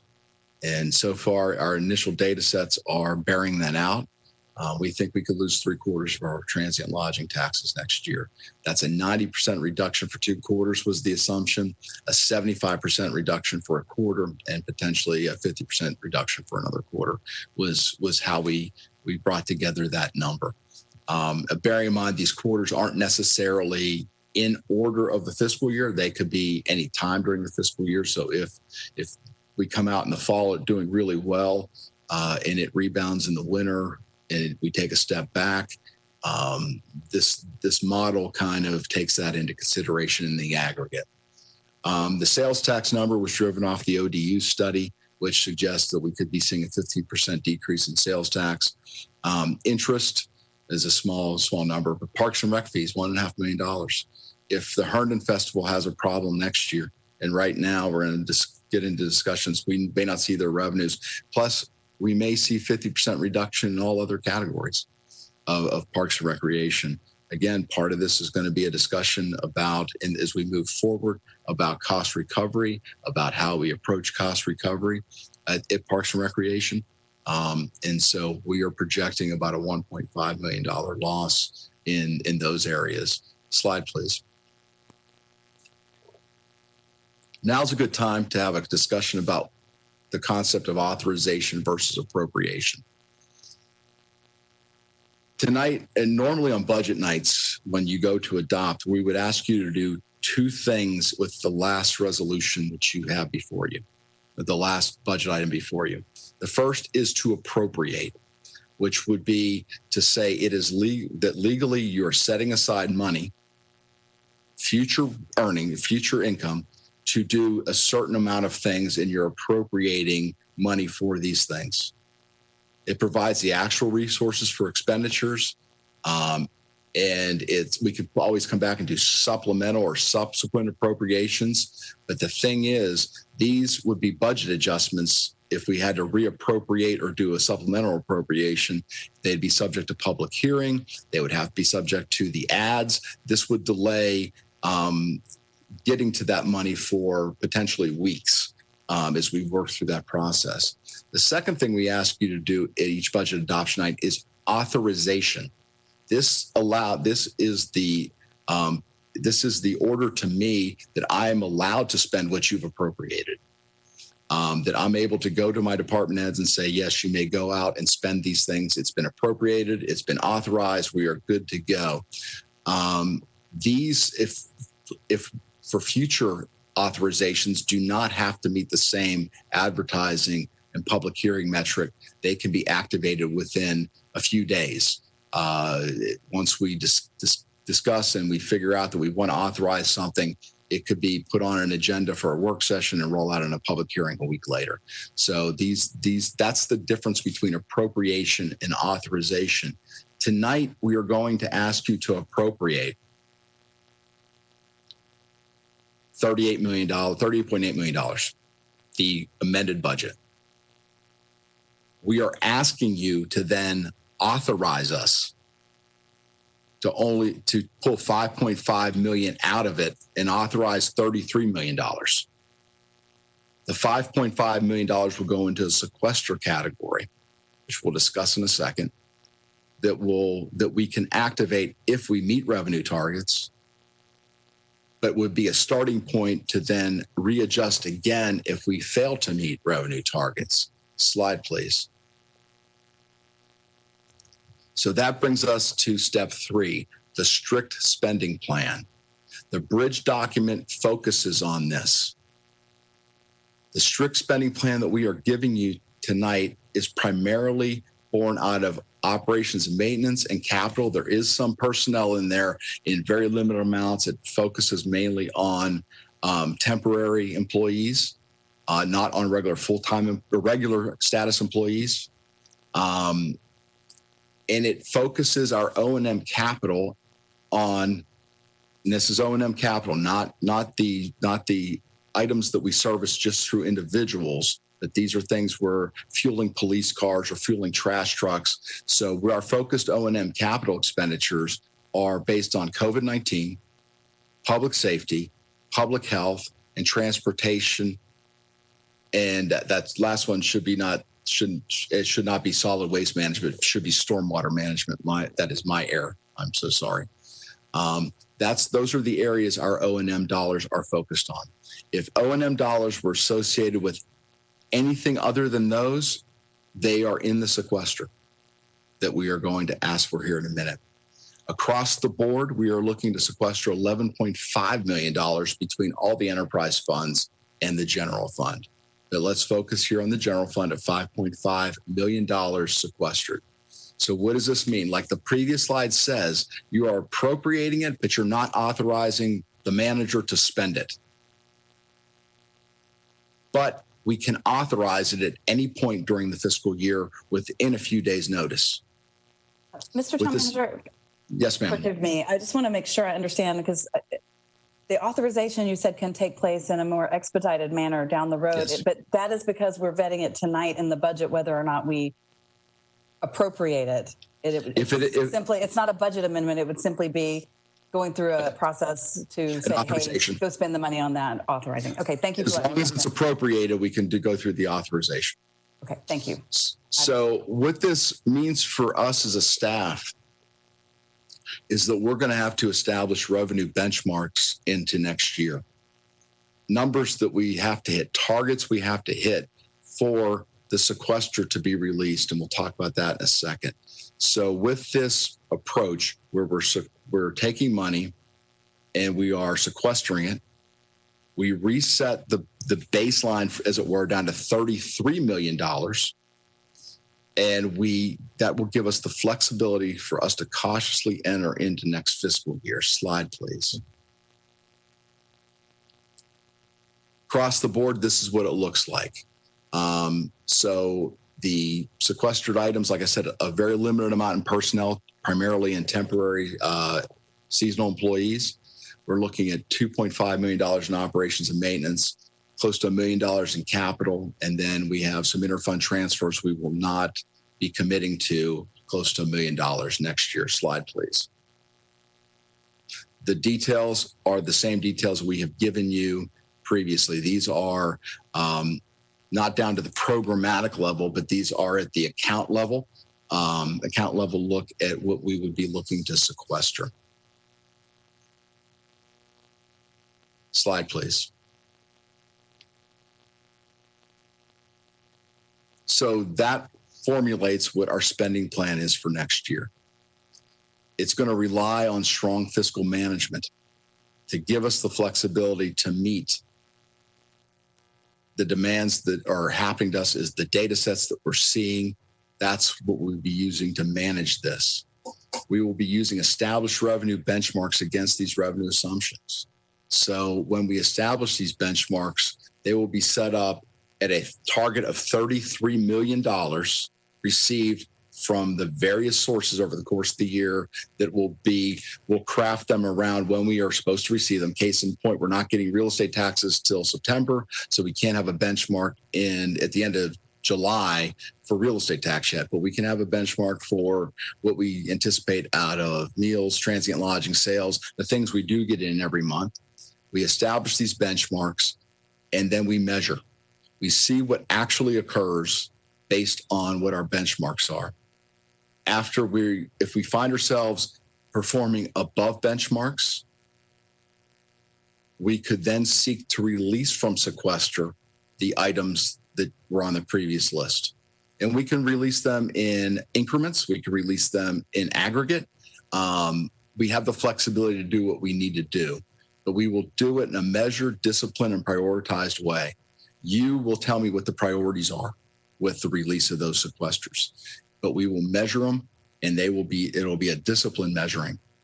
So much so, I would even caution you, if we perform good in July and August, that we don't get irrationally exuberant about that.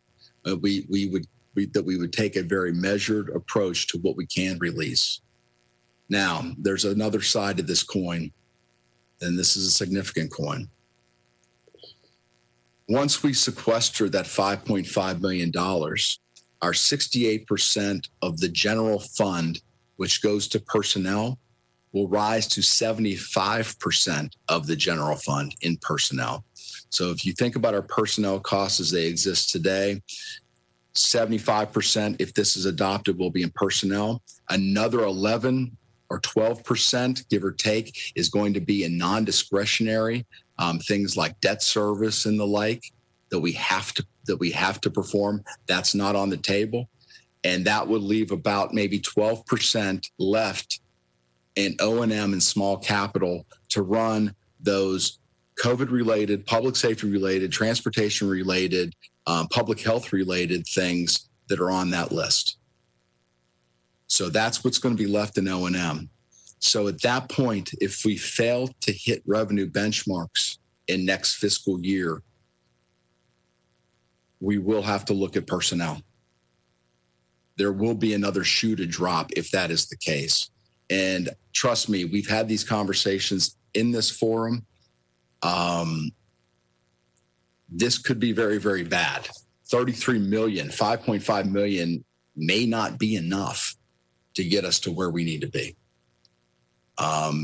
And if we fail to have strong fiscal management, if we mess up these benchmarks, if we don't do this correctly, it's only going to hasten us to those decisions. These benchmarks, like I said, go both ways. And if we don't manage it right, we release sequester without the revenue support, we will have to look for other ways to make those decisions. And quite frankly, with general fund pie, 75% of it will be in personnel. A sliver will be or a sizable sliver will be in non-discretionary, and an equal size sliver in O&M that are things like keeping electricity on and fueling our vehicles. So again, we are going to be limited on where we can go if we fail to manage this properly, or if we miss our revenue benchmarks. Slide, please. Last week, we talked exclusively to you about the enterprise funds. We had not really delved on it because the trickier issue was the overall general fund was our bigger issue. But just to recap, we are doing a similar sequestration in the water and sewer fund. We're asking you to adopt a budget of $13 million, but only authorize us to spend $8.8 million. We pulled back on a planned rate increase for July 1. We had a rate increase that was built into some of our planning, our long-range financial planning for the Water and Sewer Fund. It was programmed in. We pulled back on that for two reasons. One was COVID related. The other was we were getting some mixed messaging out of some of our data models. With that, we have better data, much better data in those models. And so we wanted to take a pause and review those models. However, COVID broke when all that started happening.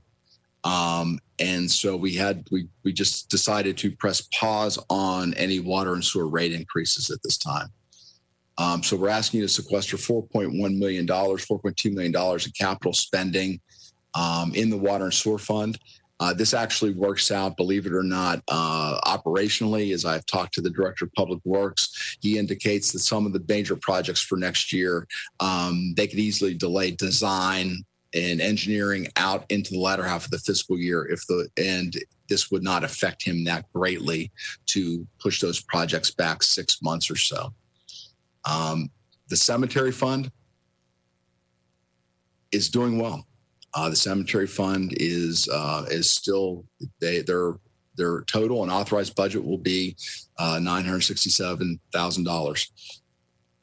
There is no need. They aren't showing any decline in sales, and so we are looking for the same there. The golf fund is another tricky thing. We have some significant challenges at the golf fund. We're still asking you to adopt a $1.5 million budget and authorize it, but we are in the process of working with Mike Mueller and Gene Fleming to craft a restructuring of the golf course, which will occur over the course of the year. As you know, they're an enterprise fund. They have to make up 100% of their costs in their own revenues. The folks at the golf course are uniquely aware of that. So we didn't have enough time. They're still battling the same data problems we're battling. Just little things like we talked about earlier with a golf cart where we have one person instead of two. That cuts our golf revenue significantly, our golf cart revenue significantly, just that alone. So we need to look at, and it also means that after 2 hours of golf carts going out, we're going to have to put out a series of walkers on the course because we're going to be out of golf carts to rent because the model has us having 4 hours worth of golf carts out there with 2 people per cart. So these are some of the challenges they're coming to grips with. And we are working diligently on a new model for the golf course. One of the things we've done initially to provide them some relief is Gene Fleming, as we discussed, as I let you know in my dispatch over the weekend, has been reassigned to the office of the town manager as an acting deputy town manager. His salary is being charged against CARES because he's going to oversee my reopening efforts. And he is going to act on my behalf in standing the town back up. And I look forward to Gene continue. He's been doing that heretofore, but on the golf course's dime. Now we're bringing him into the general fund. What that does is it takes Gene's salary pressure off the golf course fund. I've since moved Mike Mueller to acting director of golf subsequent to the move of Gene. So we're looking at restructuring right now, even further beyond that to help them into next fiscal year. The downtown parking fund, the total unauthorized budget remains the same. There are no sequestered items. We don't see any issue with that. And the FY21 portion of the CIP fund, which is not an enterprise fund, but we just wanted to make sure you understand the total budget there is $5.4 million, and we're asking you to only authorize $3.5 million at this time. And again, a lot of this pertains to grant funding items, not general fund funded items. Slide, please. So just to wrap up, before I take your questions, and for those at home, this is an unusual budget process. It's actually, we created it as a way to, again, try to honor flexibility and protecting the town financially and fiscally. I still want to protect employees the best I can, but ultimately, the town and its missions are the most critical thing. So to do this, we had to let the base budget go as designed because of the timing elements of it. We had to come in and with an amended budget, and then we developed the strict spending plan with the eye in mind of fiscally managing our way out of this crisis. There's not enough data to plan effectively, but there's enough data for us to plan a little bit, $5.5 million in sequestration, and then position us to manage through as the data and information develops. We either release from sequester or we go seek additional spending cuts elsewhere to meet the end of the year balance, which is even more critical than now. It's what we have at the end of the year to ensure we're in balance. Again, this flexibility means we create focused benchmarks that are looking at revenue monthly, quarterly, and we evaluate the fiscal conditions to look at either putting some of the sequestered items back on the table or making additional cuts moving forward. And this is all about time. This is time to get more data so we have better situational awareness. That's something that is uniquely lacking right now. And this approach, we believe, gives us that. It's measured. It doesn't decisively get us decisively engaged in an area. It holds back resources until they're needed, until they materialize. We don't spend until we see the money. That is the approach we're looking at moving forward. But again, it could, and I'll go back to some conversations we had in this forum. This could be worse, and we could be having more serious conversations in July and August and as we move through the fiscal year, depending on what we see on the ground moving forward. So with that, I thank you, Madam Mayor, and members of council for your forbearance. I thank you for your counsel. I've talked to several of you offline about this, and I appreciate all the advice and thoughts that you all have given to me. That's been very important to me. I want to thank Jenny Tripoli and Karen Gagliano before I tag off of this. Karen came to us this year. This is her first budget with us. That said, she's a very experienced government financial person with a lot of budgets under her belt. I can speak for her that she had never seen anything like this. I don't think Jenny Tripoli has ever seen anything like this.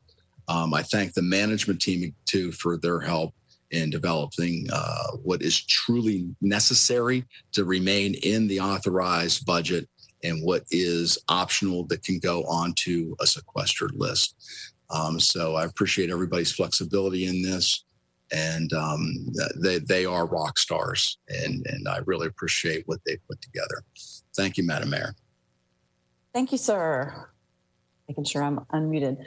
So at this point, it's a time for questions for staff. We have the town manager. We have, as you said, Jenny Tripoli and Karen Gagliano are all here. And a large chunk of the management team is on the attendee list. So if you have questions right now, it's the time for that. And the appropriate time to make statements or discuss the proposed budget is once the public hearing is closed and there's a motion on the floor. So what questions do you have about the budget in general at this point? Anybody? Ms. Friedrichs, sorry. Hi, this is Ms. Friedrichs. Thank you all.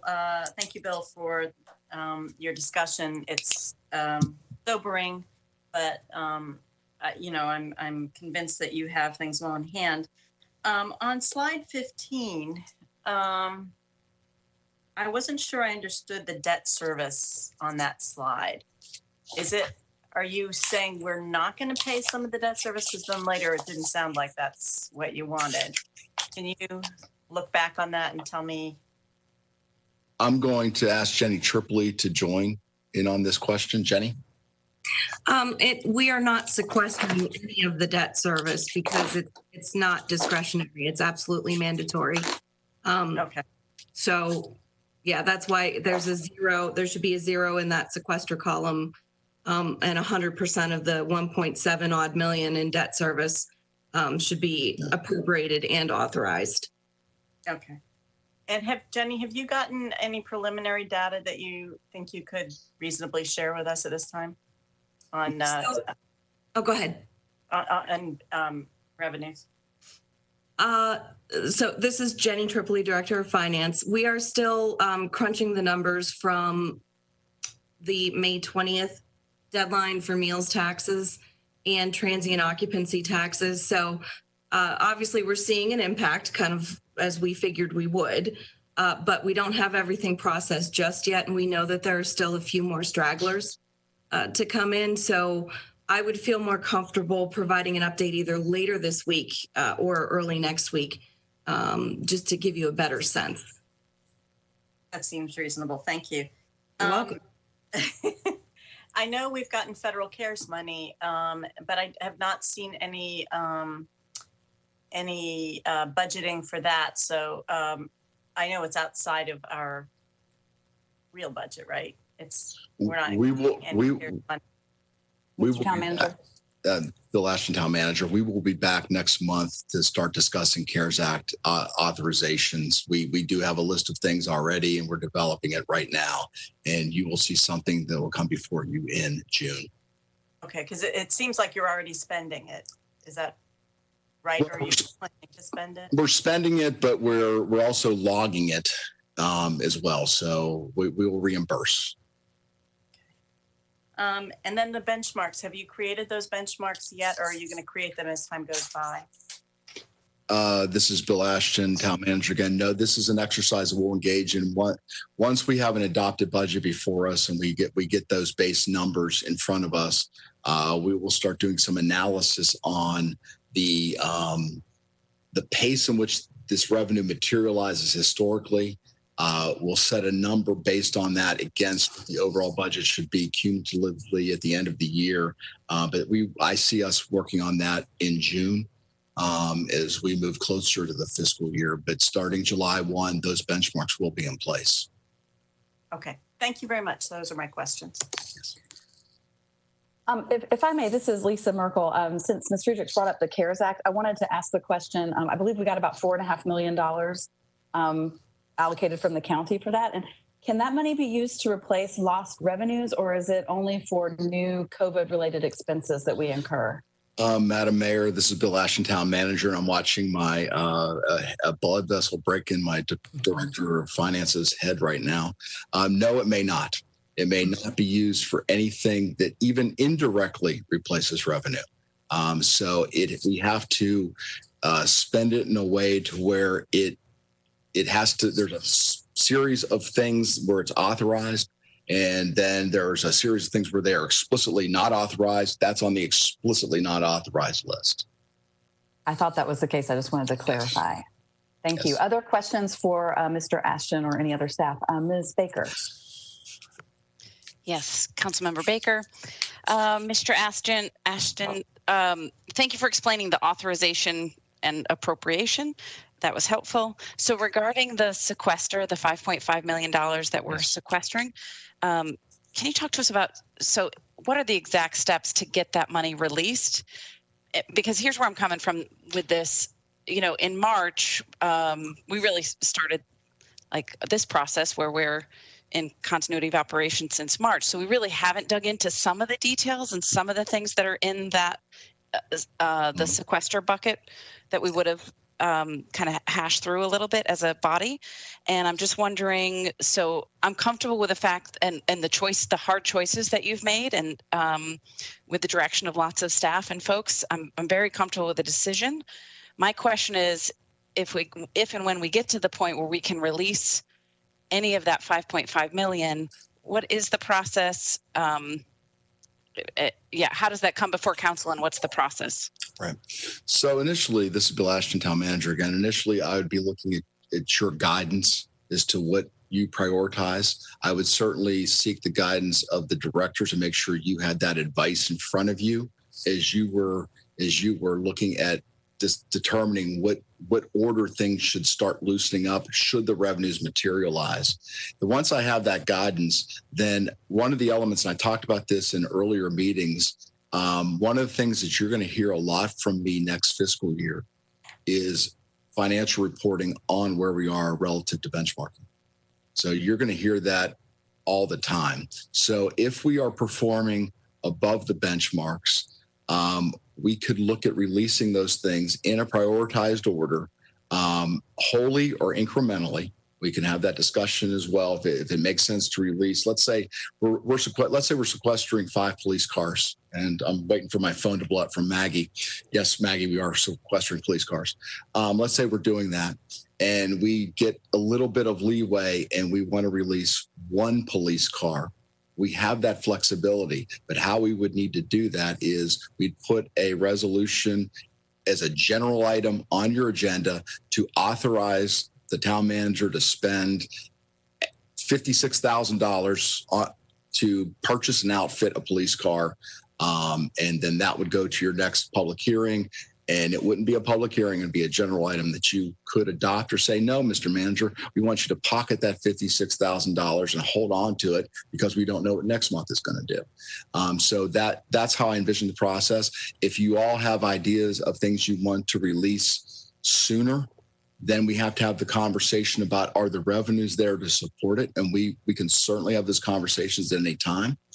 But as I pointed out earlier, if we get into a position where we're releasing from sequester items that do not have corresponding revenue coming in, legitimate revenue that we could touch and feel, that we've seen it, it's in the bank account, it's come through the finance, it's been booked, and it's been in the bank. If we don't have that money in hand, then we have to look at cuts elsewhere to stay on that benchmark path.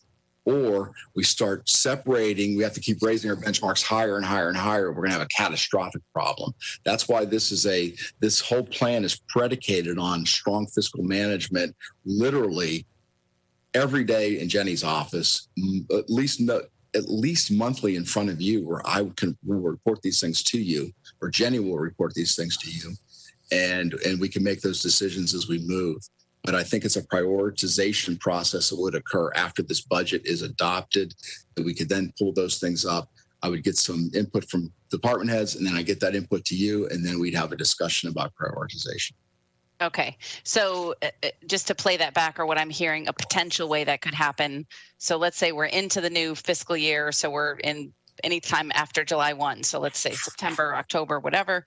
And there's potentially, we have another 500K or $1 million or whatever range within that 5.5. There's some chunk of money. And then it would be a discussion of, here's all the items we sequestered. What do we want to rank? That's essentially how that conversation would go in terms of the council discussion.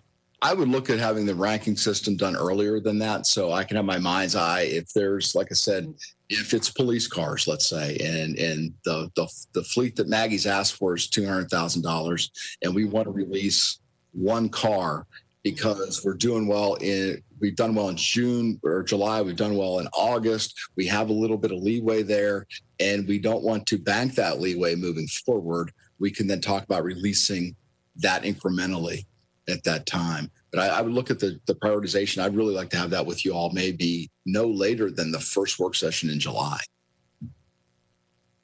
Okay.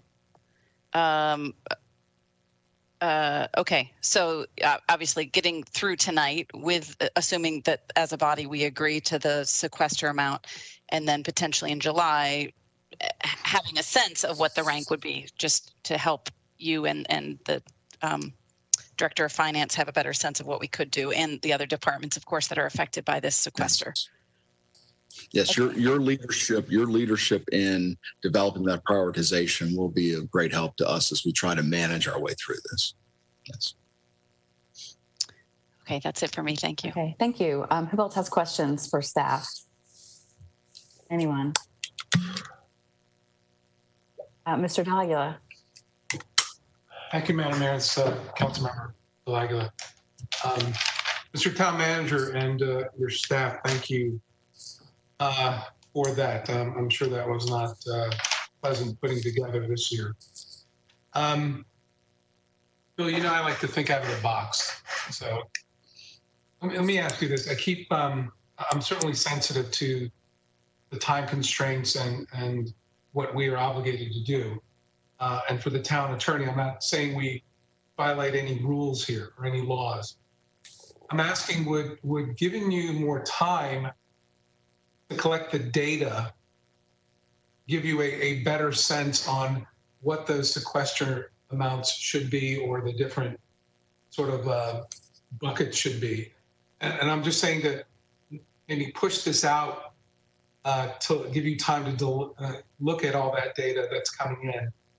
Would delaying this a week or two or to the next session, would that put you in a better position? Giving you that time to gather more data, or are you fairly comfortable where you are now? Thank you for that question. That normally I would say, give me 2 weeks and I get more data and I'm going to be a lot more comfortable. I don't think I'm going to be more comfortable in 2 weeks, to be brutally honest with you. This is a months, years question that we're looking at this data. And if we think for a moment what we're going to have in 2 weeks. So in 2 weeks, we may have a phase 1 reopening that allows some restaurants to go outdoors at 50%. And what's that going to do with their carry out and their delivery service that they're paying meals tax on currently?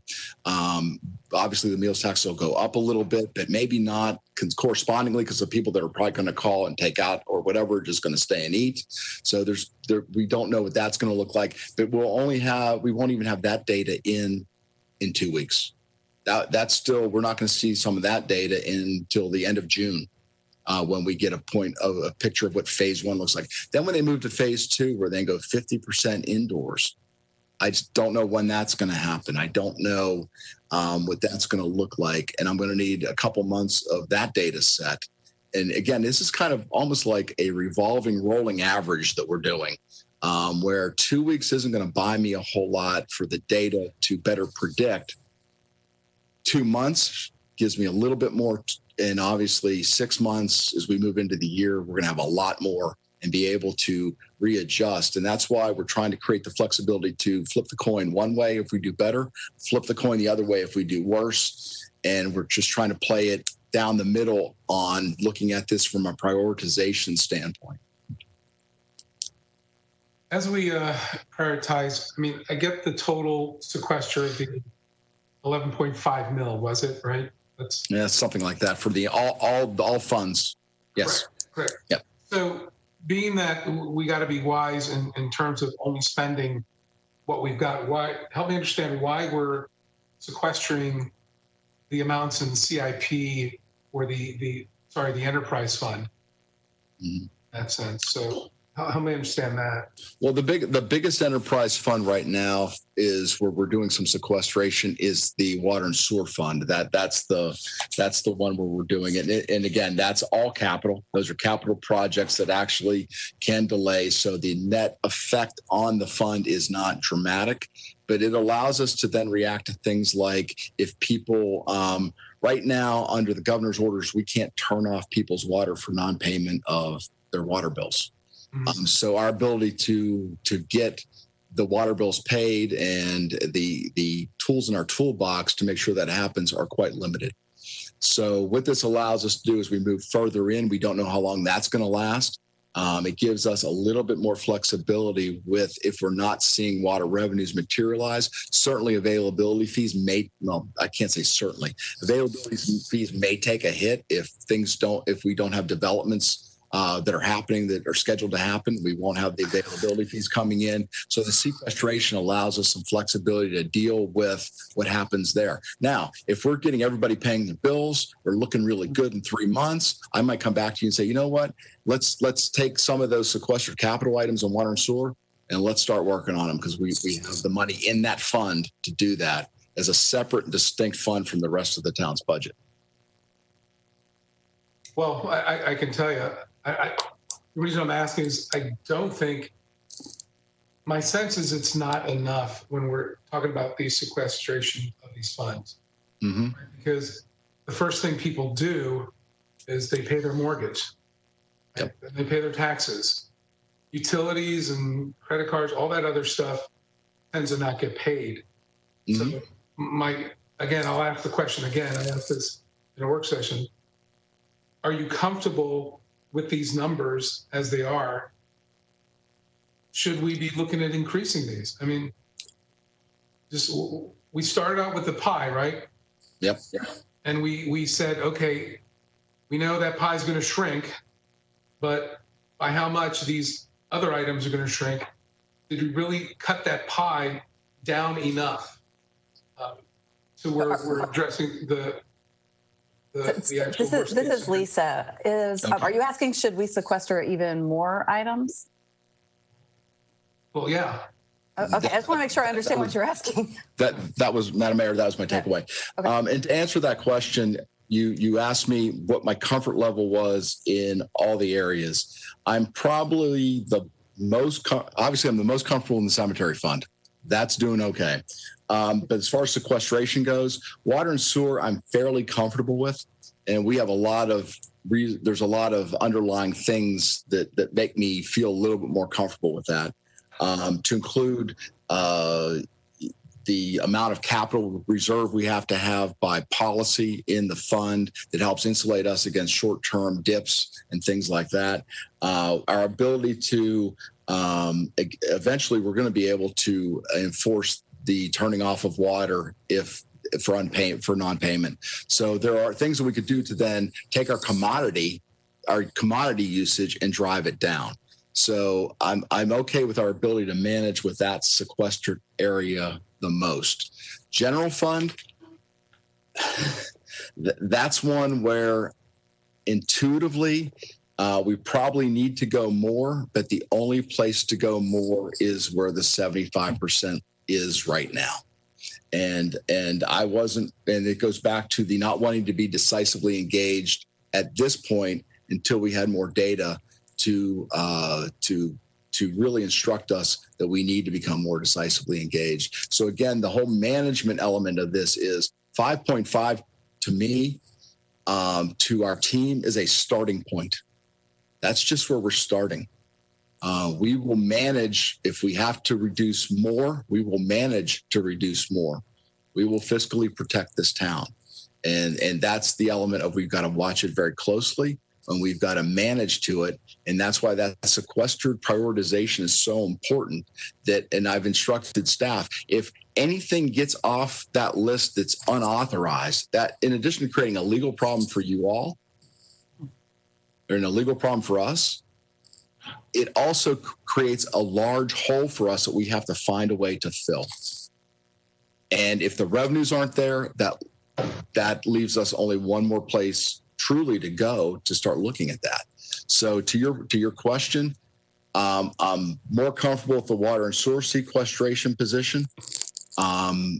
Less comfortable with the 5.5 million. I wish there was more in discretionary O&M that we could go after and I could have on the table tonight, but we have everything discretionary on that O&M out of our O&M budget on the sequestered list right now.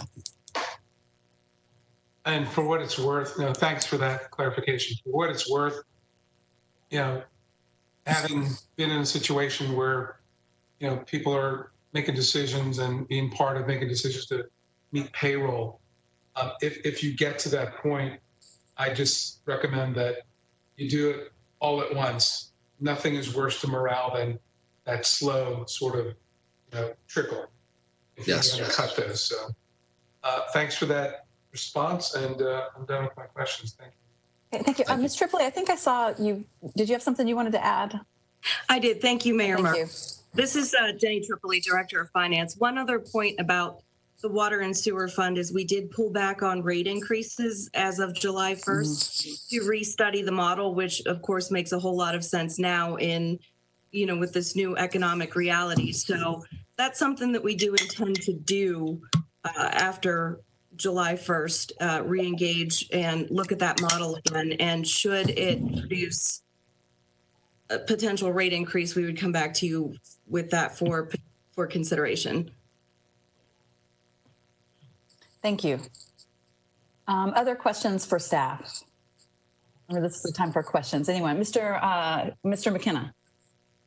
I just have one question in regards to if there was what is the opportunity cost if we delay? Meaning that, obviously the comfort from what you're seeing versus what you're not seeing, looking at opportunity costs, meaning that if we delay, meaning that my short question, and that was long, I apologize. What is lost if we delay?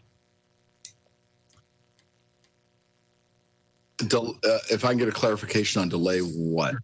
Well, if we're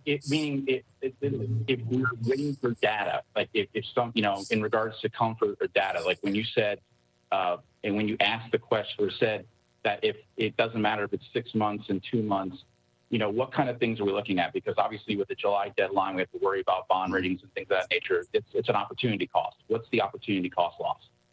Well, this is Bill Ashton, Town Manager again. Well, we have costs on several areas, non-fiscal costs. The first one I would suggest is we have a legal requirement to have a budget adopted by July 1 that we'd have to honor. We would have, obviously, to your point, bond ratings would be looking at that. They would be looking very carefully at how we're projecting to move forward. And again, they will be watching, and Jenny can certainly elaborate on this. Based on my conversations with the ratings managers in New York, I can tell you that they'll be watching how we react to this. If we are overreacting, that will be noted. If we aren't reacting appropriately given the uncertain economic conditions, that too will be noted, and those will affect there. So there's some elements on bond rating themselves. The opportunity cost is we have to start a fiscal year somehow in July.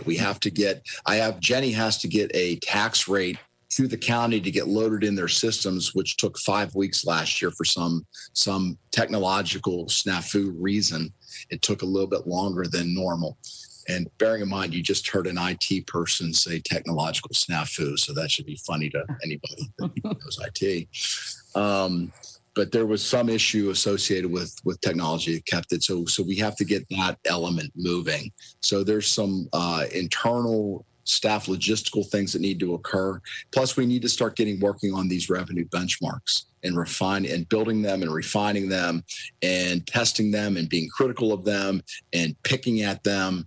Jenny's looking at me very sternly, like, you're going to pick at my revenue benchmarks, to make sure that these are what we need to do to measure what's moving forward. Again, it's kind of funny. You think it needs to be one thing, but you don't know until you get inside of it. I'm not sure if anybody's watched any of the NASCAR that's on now. It's the only sport alive, but there's no speedometers in any of those cars. It's all RPMs. That's all they look at is the RPMs of their engine. And you would think speedometers would be very important in a race. Well, no, that's not what they need. Similar to this, we need to look at what data is going to be important to us to make these decisions. And so I would suggest I need time to refine those models, to have staff work on those and get to the data points we need to have to manage this appropriately moving forward. So those are just some of the things that are on my mind. For me tonight, normally at the end of a budget, I crack a beverage and I just sit back and go, wow, I'm glad that's done. It's just starting. This is the start of what we need to do over the next year. So hopefully that answers your question. Yeah, that's all I had. Thank you. Thank you. Do Mr. DeCall or the Vice Mayor have any questions for staff? None from you? Okay, anybody else before we move to the public hearing? Okay, thank you very much. So the first item that we will address is Ordinance 20028 to levy taxes on real estate and manufactured homes and other subjects for the fiscal year 2021 budget. This is a public hearing. And I will ask for anyone who is an attendee who would like to address the council on this ordinance, and comments should be limited only to the tax rate that we are considering, which we are not looking to raise any of our current tax rates. That is a change from the original budget where we were proposing a 1 cent, but as the manager said, with the COVID situation, we've radically changed our budget. So comments right now are limited only to discussion on the tax rate. So if you would like to speak, please click your hand icon in the WebEx, and we'll give the clerk and IT a little bit of time to look and see who would like to speak. And I will remind you that if you do speak when you're done, please unraise your hand, and it'll help us keep track of who has spoken already. So I will ask the clerk when you have a chance to look through our our attendees and let me know if there's anyone who would like to speak. Yes, Madam Mayor, we have one speaker who has their hand raised, Mr. Stephen Porter. Okay. So we'll give it a little bit of time to Yes. change the status of Mr. Porter from attendee to participant. Mr. Porter, you're our first one. Yes, Madam Mayor. Can you hear me okay? I can. So if you don't mind, let me get back to my notes to make sure I'm adequately giving you the direction. You will have up to 3 minutes to provide your comments. Please state your name and address for the record. A timer should appear on the screen. And please try to wrap up when you see 30 seconds left on your timer. So when you are ready to start speaking, the timer will begin. Go ahead, sir. Thank you. Madam Mayor, members of council, and Mr. Ashton. My name is Steve Porter, and I reside at 905 Vine Street here in Herndon. I've been following this year's budget process with a great deal of interest, and I'll split my remarks as required. So jumping down my remarks a little bit, I appreciate that this revised plan rolls back proposed tax increases during these financially uncertain times. Cost of living in the town remains a significant concern, even without the added strain of COVID-19. If our friends and neighbors cannot afford to keep living here, then does it really matter how wonderful our town is or how great its services are? Although many of the factors contributing to cost of living are outside the control of the town, I believe it is appropriate that we take the steps we can to help. So in conclusion, I appreciate that you did not raise the rate. I hope you will adopt the recommendations for a tax rate that have been made by the town staff. Thank you. Thank you, sir. And we did receive your email this evening. It has been entered into the record. Thank you, sir. I'll ask the town clerk, are there other members of the audience that would like to speak on the tax rate item? Give me a second to see if hands are raised.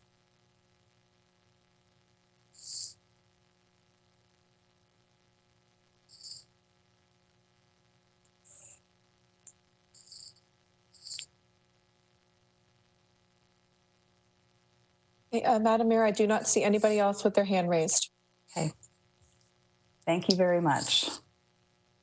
So seeing no other speakers, I will close this public hearing and move to council level for discussion and action. A reminder, action on this ordinance requires a 2/3 vote of council, which is 5. I will entertain a motion. Madam Vice Mayor. This is Sheila Olam, Madam Mayor. I move approval of ordinance 20-0-28. This is Pradeep Dakal, and I second the motion. Okay, thank you both. We have a motion to approve the ordinance 20-028 levying the tax rates, all of which are unchanged, made by the Vice Mayor and seconded by Mr. Dakal. Is there discussion on the motion, Madam Vice Mayor? Yes, I will say that as soon as this pandemic hit, I really thank the staff, town manager, and all of the staff for just going to work immediately on this so that we could at least just keep this tax rate level. Thank you very much for all your work. Thank you, ma'am. Mr. Dakal or anyone else? Mr. Dakal. Thank you, Madam Mayor. I just wanted to, give kudos to our town manager and also Finance Director Jenny Tripoli and Karen and all the staff who are involved in this budget process to come out with this budget. I know the time is not great and we have a lot of uncertainties ahead, but based on that, the budget that has come out is good at this moment, and I support that. The revenue assumption versus revenue realized, to see where we are based on our benchmarks, and based on that, the sequestered, the money that will be authorized to be used is really a great idea, and I support this budget as well. Thank you. Thank you. Is there anyone else who has a comment on the ordinance on levying the tax rates? Anyone? Going once? Okay, thank you. I concur with my colleagues who spoke. The vice mayor is spot on. This has been a difficult budget, never seen anything like it. And while we had, it wasn't an easy thought to think about raising taxes in the first place, but we had some very thoughtful ideas behind what that money would have gone for. But obviously now is not the time to increase a tax rate. So I appreciate my colleagues seeming to be on board with that as well during this time. So if there's no further discussion, I'll give one more chance. No? Okay. I will call the question and ask the clerk to please call the roll. Again, this requires a 2/3 majority, which is 5. Vice Mayor Olem? Oh, you're muted, Ms. Yeah, Olem. I think you were muted. Vice Mayor Olem, yes. Thank you. Councilmember Baker? Jennifer Baker, yes. Councilmember Delagula? Councilmember Delagula, yes. Councilmember DeCall? Councilmember DeCall, yes. Councilmember Friedrichs? Try again. You were muted. Oh. Sorry. Councilmember Friedrichs, yes. Thank I you. want to make sure that was a yes. Okay. Councilmember McKenna? Bill McKenna's yes. And Mayor Merkel? Lisa Merkel, yes. So that tax rate levy passes unanimously. Thank you all for that.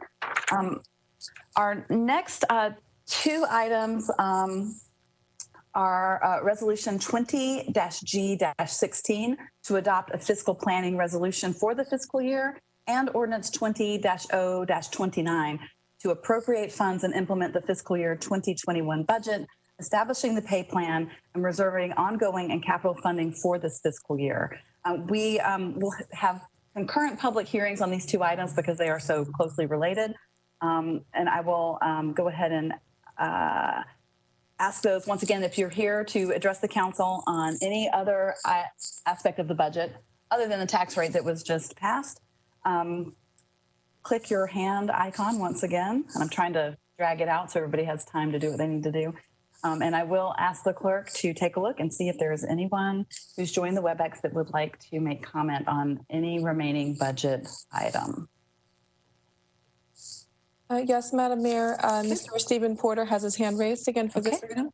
Okay, perfect. Well, Mr. Porter, as I guess you can still hear me even as we're upgrading you to a participant. You know the drill, so we will. It's the same as before. Up to 30 seconds. Please state your name and address for the record. 3 minutes, I hope. Yes, sir. Madam Mayor, members of council, and Mr. Ashton. Again, my name is Steve Porter, and I reside at 905 Vine Street here in Herndon. As mentioned, I've been following this year's budget process with a great deal of interest, and also have been discussing it with a number of neighbors, friends, and colleagues, many of whom are very critical overall of budget processes in general. So the fact that I'm able to say what I'm about to say is very important. When it comes to budgets, I believe in a cautious approach based on good data. As Mr. Ashton, Ms. Tripoli, and others have pointed out, good data is basically out the window this year due to the COVID-19 situation. This made a cautious approach even more critical. Town staff has done a truly great job of proposing a fiscally responsible plan that is both cautious in regards to the anticipated revenue and also avoids a knee-jerk overreaction that would be difficult to undo and potentially expose the town to even more cost down the road. For all those reasons, I would encourage the town council to approve the revised budget and the spending plan as has been proposed by town staff.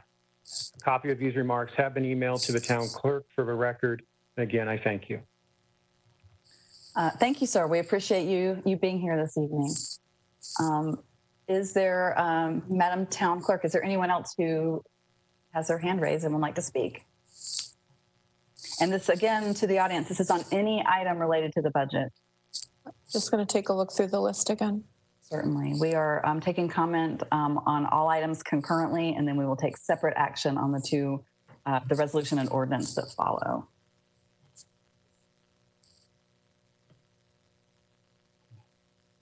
Take your time, Amanda. Yeah. Madam Mayor, I do not see any other hands raised. Okay. Thank you very much. Okay, so let me see. So let me see. There's a lot of if-thens here in my prep. Okay, so there are no other individuals who would like to address the council. So seeing no other speakers, I will close both public hearings and move to council level for discussion and action. The first item is the fiscal planning resolution. Action on this item requires a majority of those present and voting, which is 4 since all of us are present and voting. So I will entertain a motion to approve resolution 20G16, the fiscal planning resolution for fiscal year 21. Mr. DeCall. Madam Mayor, I move to approve 20G16 to adopt the fiscal planning resolution. Is there a second? Councilmember Baker, I'll second that. Okay, thank you. We have a motion to approve 20G16, the fiscal planning resolution, made by Mr. DeCall and seconded by Ms. Baker. Is there discussion on the motion by the motion maker or the seconder? Mr. DeCall or Ms. Baker? Yes, sir. Go. No? Okay. No pressure. It's hard to tell on this format, but I want to make sure I give you the opportunity. Same as before, so I would like to thank staff. This is a great budget, and regarding the time is not great, and we don't have data, especially with the COVID-19 situation, and that staff has worked tremendously hard to come up with this budget plan. So I would like to thank you. I agree. Any other comments? I'm sure there are. Ms. Baker. Yeah, I would just, again, Councilmember Baker, I would just continue to echo that. Thank you for putting together. I think Stephen Porter said it really well, that we do need to be extra cautious and careful with this budget. And I feel very comfortable under the situation that we're in with what staff and the town manager have put together. Thank you. Thank you, ma'am. Other comments on the motion? Ms. Vice Mayor. Sheila Olam, Mayor. This is just a horrible time. Like all of you, never seen anything like it. My biggest concern is for an area that I truly support and have for years is our arts community. In 1985, the Council for the Arts was founded. It's now Arts Herndon. And in 1989, the Industrial Spring was founded. Now, Madam Vice Mayor, you're breaking up just a little bit. I want to make sure we hear your comments clearly. Okay. I don't know what's going on. I'll move closer. And our arts district was finally established in 2016. So quite a few years after these arts groups started, and the discussion was started in the 80s about an arts center, and we're getting so close. So one of the things that about is as we plan to move forward on the downtown redevelopment, and the Herndon art space is slated to move, that we may need to have some help similar to that we're doing with our restaurants and other businesses in town, doing the right thing. We may need to have some assistance in moving because like all of these other businesses that have had to shutter their doors and only do takeout and so forth, it's been hard on everyone, and definitely including the arts.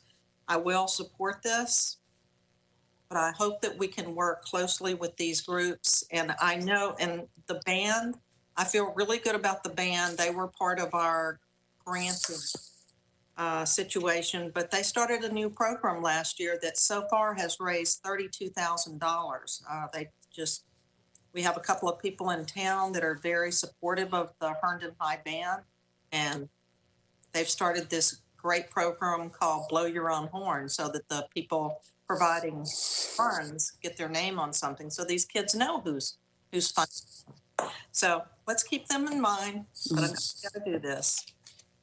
Thank you. Thank you.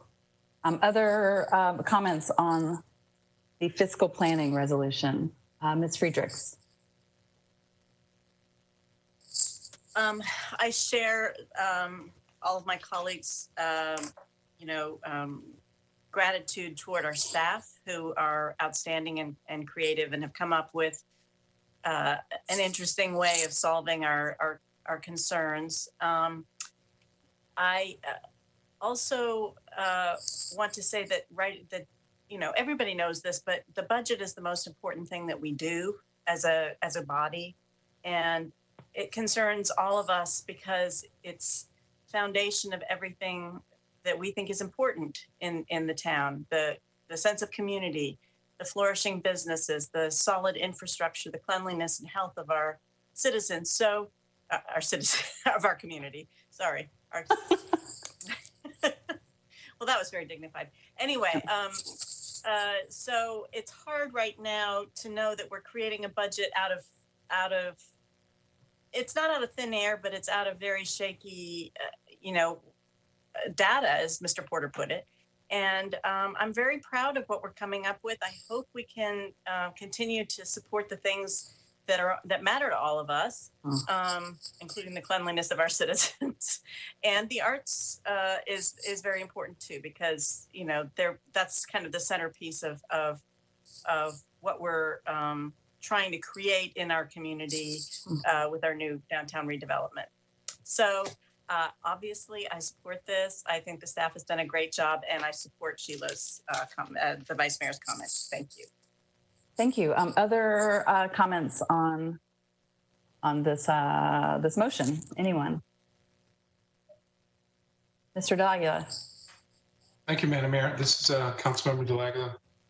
Certainly echo what's been said by my colleagues, friend. But I definitely want to give a special shout out to the town manager and the finance team. I threw up a lot of challenges because I think it's important to hear and listen to contrarian views of things. And I support what you're doing. I'm going to support this resolution. But again, I just want to come out and publicly say I respect the painstaking work and research you've done on this. I think we're taking a little bit of a leap of faith here, right? I mean, all of us are trusting each other here. And I think the town residents should know that the folks that worked on this, I think did their job. In fact, they presented something in a very tough environment, and it's withstood a lot of us throwing a lot of, just questions and analytics and second guessing. But I think they've certainly, come through, and I think given the circumstances, nothing's going to be perfect going forward. But I think this is a pretty good plan. And again, just kudos to the team that put this together. Thank you, sir. Anyone else?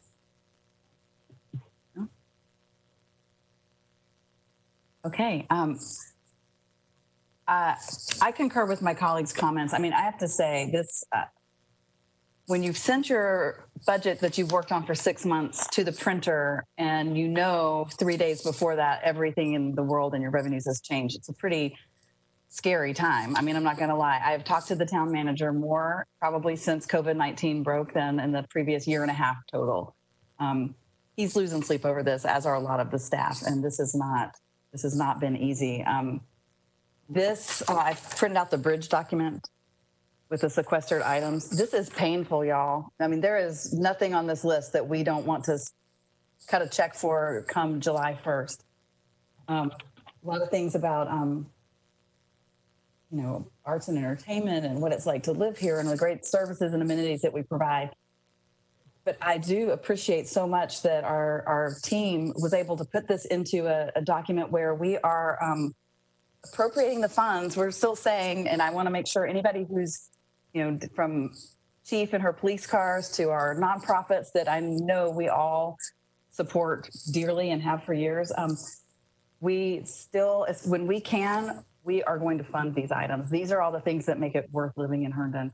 And I don't want to belabor the point, but I just want to say I don't think anybody is here thrilled about this document, but having it already appropriated and making it a more simple transaction rather than a budget amendment to add these items in is really, I don't know who thought of that, but I think it's a really solid way to go forward, especially as we don't know, we could turn around and things are great in a couple of months. I don't anticipate that. I think, I can't remember which of my colleagues kept pushing us on, are we planning for the worst? My grandpa always said, plan for the worst and hope for the best and you'll never be disappointed. So hopefully that's what we're doing here. And I'll stop talking now because I've been talking much longer than I intended to, but I do support this budget. It's the hardest one I've ever had to vote on. And I'm probably not alone in that feeling. So is there any other comment, anybody else who would like to speak before we have a vote on this? Okay, so with that, I will call the question. We have a motion. Madam Vice Mayor, did you have a comment? No. Okay, sorry. This is really an interesting way to conduct a meeting, you guys. Okay, so we did have a motion made by Mr. DeCall and seconded by Ms. Baker to approve the fiscal planning resolution. And I will ask our clerk to please call the roll. Vice Mayor Olem? Vice Mayor Olem, yes. Councilmember Baker? Jennifer Baker, yes. Councilmember Delagula? Councilmember Delagula, yes. Councilmember DeCall? Councilmember DeCall, yes. Councilmember Friedrichs? Councilmember Friedrichs, yes. Councilmember McKenna? Bill McKenna is a yes. Mayor Merkel? Lisa Merkel is a yes. So that motion carries unanimously. And the final budget-related item we have is the appropriation ordinance. And action on this ordinance requires the majority of council, which is 4. So is there a motion to entertain ordinance 2029 to appropriate the funds to implement the budget, establish a pay plan, and reserve ongoing and capital funding for this fiscal year? I believe I saw the Vice Mayor's hand. Thank you, Madam Mayor. This is Sheila Olem. I move approval of ordinance 20-0-29. Second. Pradeep DeCall, I second that. I believe I heard Mr. Delagula. I apologize before you, Pradeep. So multiple seconds. So motion made by the Vice Mayor, seconded by Mr. Delagula. Discussion on this motion. Anyone? Give the motion maker and the seconder the first stab. No? Anybody else? Okay, I guess I always say if we're going to establish the pay plan, and we might as well appropriate the funding to do what we said we would do. So if there's no further discussion, I will once again ask the clerk to please call the roll. Vice Mayor Olem? Vice Mayor Olem, yes. Councilmember Baker? Jennifer Baker, yes. Councilmember Delagula? Councilmember Delagula, yes. Councilmember DeCall? Councilmember DeCall, yes. Councilmember Friedrichs? Councilmember Friedrichs, yes. Councilmember McKenna? Bill McKenna's yes. Mayor Merkel? Lisa Merkel is yes. So that motion carries unanimously as well. We have one more item, which is back to our favorite subject, COVID-19. It's a general item, ordinance 20-030, to amend the continuity of government operations ordinance to clarify electronic meeting procedures and provide for resumption of normal government practices and procedures upon the conclusion of the declared disaster. And I believe I am recognizing our town attorney for this item. Ms. Yates. Yes, you are. Thank you, Madam Mayor. As you know, in response to the various federal and state and local declarations of emergency and executive orders of the governor, the town back in March adopted a continuity of government ordinance. We call it our COG ordinance. Most recently, due to the state amendments to electronic meeting regulations and the realization that the increase in cases in the region, although it's leveling off, may make it unlikely that the town council and town boards and commissions will be able to safely meet and conduct other business in the near future in person. And further clarification of the town's electronic meeting procedures is therefore desirable. Since the adoption of the COG back in March, through advanced improvements and additions that IT and the clerk's office have made, many of which are present in today's meeting, we found it necessary to amend the ordinance to add those to the ordinance to make it clear what the meeting procedures are. Another function of the amendment is to give the town manager authority to approve and sign legal instruments necessary to address the anticipated reopening through phases. As currently drafted, the amendment provides that any action of the manager would be effective until the next regularly scheduled town council meeting. At that time, the town council is expected to ratify the action of the town manager, and it would remain in effect. One of the most probably visible ways in which the town manager is able to more effectively and efficiently and swiftly execute this function is with regard to outdoor dining. Once this is approved, he can review and sign license agreements for the town if individual restaurants apply and are approved to operate on town property. In the normal course of things, that would be a council action. So if any of those instruments are signed by the town manager, they would come before council at the next meeting for ratification. Finally, the amendment includes specific language to provide for the resumption of normal government practices and procedures upon the conclusion of the declared disaster as required by the Virginia Code. We have to include language indicating the way in which we will resume our normal practices. These amendments, I believe, staff believes, promote further continuity and transparency of government. We would ask that you approve them tonight. Thank you, Ms. Yates. What questions does council have about this latest update? Ms. Friedrich? Or no? Sorry. Be careful. Don't nod your head too hard. I think you have a question. It's fine if you don't. Oh, you're muted. Signe, I think you're muted. Sorry. Sorry. My only question is, you said we're expected to ratify it. Obviously, we might not ratify it. So, but that's just for a point of fact. That is certainly within your discretion and prerogative. Feeling, yeah. Okay. Thank you. That's my only question. Other questions? Anyone? Everybody's trying to sit still so I don't accidentally call on you. Does anybody else have any questions for Ms. Yates? Okay, well, with that, then I will certainly entertain a motion. Ms. Vice Mayor. Madam Sheila Olam, I move ordinance 20-0-30 for approval.